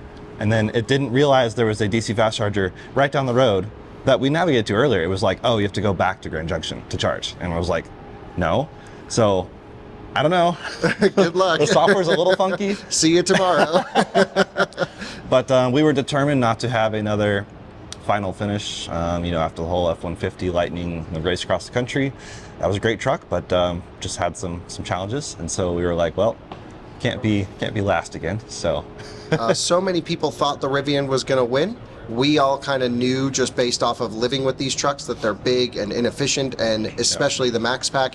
You're battling 2 issues with thermals. You have that single plate cooling with the cells on either side, so you get these huge gradient temperatures. So not only can it not cool the cell, you also get these temperature swings. And I think that even limits some charging performance, even if you're not at your maximum temperature. But if you're at your maximum temperature differential, the Rivian starts freaking out. And the car just does not help communicate all of this. And we were in service mode. We were looking at all the data given to us and still could not make sense of it, because yes, I think there's certain things that maybe sensors aren't even placed correctly, and so the truck was doing one thing but telling us it could do another. And honestly, if we hadn't done the Rivian Adventure Network charger, that would have saved us a lot of time. And if we had charged a bit deeper at the first supercharger we used in Beaver and skipped Cedar City, that probably would have saved us time. Well, we were on the phone with you, and Andreas, and I was like, dude, you should just stop at Parachute early and then skip it to, down the road. But the whole idea was to skip Green River. That was the big, and that was probably the right move, because the other guys were at Green River. Right. So Andreas, how'd the trip go? What do you think? Yeah, good. Oh, you want more info? No, okay. Yeah, I was very optimistic in the beginning because we can use Rivian, EA, and Tesla Supercharger Network, right? So I was very optimistic that we could, maybe even win. Deep down, I thought that maybe. But once we hit the Rivian Adventure Network, and there were 5 cars charging with no drivers inside either, so we were like, oh yeah, they're probably shopping, having lunch. I was all loads shared. It was just a bit rough. I was like, it's gonna cost us so much time. And then we were charging at 150. I was like, okay. And then you left before us. I was hoping we could leave before you guys in Grand Junction. Yeah, but yeah, that cost us a lot, and we were really bummed out. But in the end, we beat the Kia team. What happened at the end? How did you catch up to the Kia? Well, so we stopped in Cedar City. We thought we had planned it based on the last supercharger stop that it would be 20 minutes, and it ended up being 30 minutes because the superchargers, all 3 that we tried, were just derating. And the Rivian was saying it was the supercharger's fault, but I really don't know if I believe that. But we ended up having just enough speed. According to the route planner also, it was like, oh, you have a little bit of a buffer to play with. So we're like, okay, we're gonna keep the speed on. Kind of like Ryan and Lacey, we, I guess, overcharged a little bit probably. So we just kept the speed on, and then we realized we were gaining on Max and Dom, and was like, oh, okay, we can maybe pass them. And we're like, what we should have done was do the world's slowest pass, doing like 1 mile an hour over them. And that would have gotten us to Vegas without having to. So basically we got to Vegas, shut off AC, as everyone has seen that by now. Shut off AC, lower the screen brightness. I don't know if that does anything, but it's just like, it was like, we hit 0 miles, like 0% on the highway, and then still had to get to Resorts World. So it was like close, and I wasn't exactly sure where this thing runs out of juice below 0, but I know to make the MaxPack, they ate into the buffers a bit. So absolutely. It was a little more hairy than it probably should have been. We probably should have slowed down a little bit. So then we slowed way down, and they were gaining on us, and then took different routes to get here off the highway. And it was, we over the course of 15, 16 hours, we arrived a minute apart. It's amazing. It is amazing. So any final thoughts, Andreas? No, just the last hour and a half was just very nerve-wracking, and I kept checking the distance and put in their location in Google Maps and see, okay, now they're 3 minutes behind us, and now 2 minutes. It was just so cool. Everyone was like, what music were you listening to? What music? We were busy planning. So I'm super happy. We didn't come in last like on the coast-to-coast drive. That's all I want. So. Well, congratulations, good work. You did Rivian proud by not coming last place. So many Rivian people thought this thing was going to win, and I'm like, there's no possible way. What I thought was going to happen was Model X, then EV9, then EQS, and you like far behind. Yep. But that proved out not to be the case, so congratulations, nice work, good job optimizing. Let's talk to the Kia boys, stealing cars with USB ports over here. Dominic, tell us about your trip in the EV9 light long range, hashtag provided by Fort Collins Kia. It was an adventure. It was pretty fun, but yeah, our finishing position was not ideal. It was close. We made a few key errors, I think. It was hard to maximize or optimize like everything for 12, 13 hours. Things are gonna, we did have a good luck in a few situations where we chose not to charge at a particular place, and we charged early. I think our first or second charge, and in Glenwood Springs you stopped early, but you unplugged early too. We unplugged early. That was a mistake. Yeah. So with this thing, we need to keep it plugged in for as long as we're pulling, good numbers, right? Yeah, I would say at least on the return, 80% is when this one starts to taper. So no reason to charge unless you're getting a bad charging session. Yeah. Max, tell us about the run. What did you think? Obviously, you did a lot of the planning, a lot of the the stops. You've done this route before. I haven't done this route before, actually. You've never done this I've never been route? on a race to Vegas. What the heck? I watched the videos. I've driven my Polestar from Denver to California, so I've done a similar route, but I haven't done this exact route. Okay. And I have to say, I've just got to admit, I messed up our first two stops. I treated it more like a Tesla. I thought we got to get off early, but in fairness, we were getting the good charges. Now, the first stop, we get off at like 73%. Yeah. We should have gone another 10%. Yeah. And the mistake, and you've seen in the video, our first two stops, we ran into the ragged edge. I mean, we went to the buffer. I was on my car scanner app looking like, okay, we have 500 watt hours in the battery left. Before it hits, before like completely, Yeah. everything is off. Before we had to call a tow truck. Yeah, and of course AC was off at this point. We were sweating buckets. It was getting hotter and hotter as we got further west. So I should have done more math. We should have figured that this charges better deeper in the pack. I think our third charging stop, we'd figured that out by the time we get to Beaver, but getting to Beaver was really, really scary. And Beaver was our last stop, and then we got here in Vegas. Right. And the Rivian passed us. We had no choice. We knew at that point we needed to conserve more. We had to keep like 2.6 miles a kilowatt hour. Right. The nice thing is this has decent real-time efficiency metrics once we figured everything out. I would say my biggest indictment, and I've ranted about this a lot in the video, is Kia's whole software architecture is like a low-rent version of what the Mercedes has. And even, a lot of Tesla Rivian people wouldn't like the Mercedes. This is just slow, it's clumsy. As Dom was saying, the ergonomics with the wafty suspension can be problematic. I think the system, ergonomically would really benefit from like what Mazda or BMW do. Give me a rotary dial option, because this car is not short in controls. They give you lots of buttons, it's poorly laid out, it's confusing. This software doesn't just need an OTA. I know that they can OTA this. This needs a complete rethink. Yeah. What did you like about the car? Oh, sorry, I'm so negative. I mean, let's face it. This is 30 half grand. the price of that. Well, Yeah. yeah, this is way cheaper than all these other vehicles. So the fact that it's in the same class, that we got to Vegas with our mistakes still, 25 minutes after everyone else, it's completely doable. And the charging technology, the hardware packages you get here, the amount of features, ventilated seats as a base option. I mean, that's pretty incredible. We forgot we had those again. Yeah, we've already proven that this is clearly the family car choice. Yeah. But on the road trip, I actually think this, if you guys didn't make those couple mistakes, I think you could have come second place. Possibly. I think that skeptical. charging I think we performance- easily could have beaten the Rivian if we hadn't made the mistakes, but second place with the EQS, I think if you guys had decent charges, I don't think we would have had second place. Yeah, that's a fair point. This charges at 200 kilowatts, this charges at just over 200 kilowatts, and this is much more efficient. The so maybe you're thermals, right. it's this whatever German magic it has a very overbuilt thermal system. Yes. This, it's not bad, it's doing what it can, but we were struggling, and part of that was Dominic and I's fault because we came in with so low energy, we couldn't actively precondition the battery for very long. So I was actively watching the coolant temperatures rise and rise and rise. Oh, bummer. That's annoying. Well, there you have it. Another race to Vegas in the books. Everyone made it safely. No accidents. Strategies, everything could be optimized and improved next time. I think we all learned a little bit more about our cars and maybe could optimize here and there and make it better. I think the Model X had the easiest time, it sounds like, and definitely won. Clearly, Tesla has a core competency in making a car go long distance really well. We've known that for years, and they are still the king in this category. Without question, I would say. The Mercedes surprised me, did really well on efficiency for such a big blob, and I just hope that on the return we can get this thing charging really well. But no question, this is the comfort king. Once this has supercharger access, I don't think there will be a more comfortable long distance cruiser than this right here. It is just massage seats, big screen, great sound system, good lighting. Everything in here is awesome for the big distance.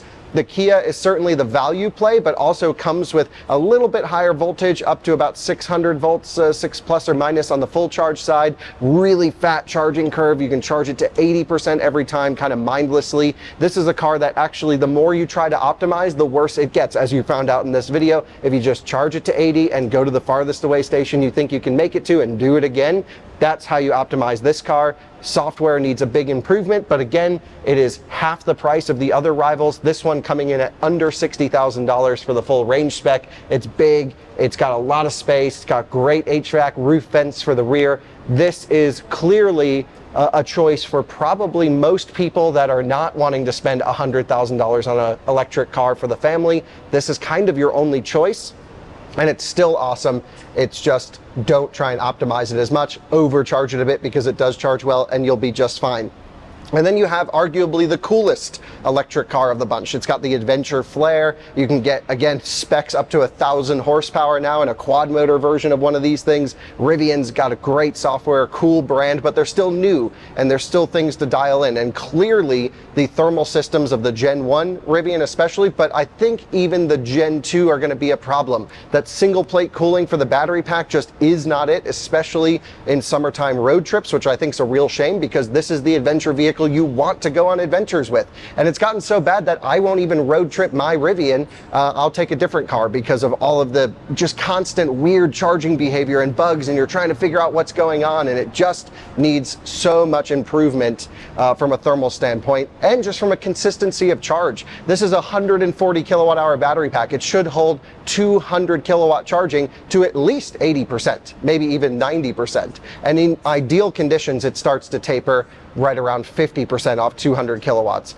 I think this is actually in the summertime a vehicle that benefits from lower power chargers, like Jordan had mentioned. Plugging it into a 150 kilowatt charger kept some of that extreme thermal stress off the system, gave a much more consistent charge.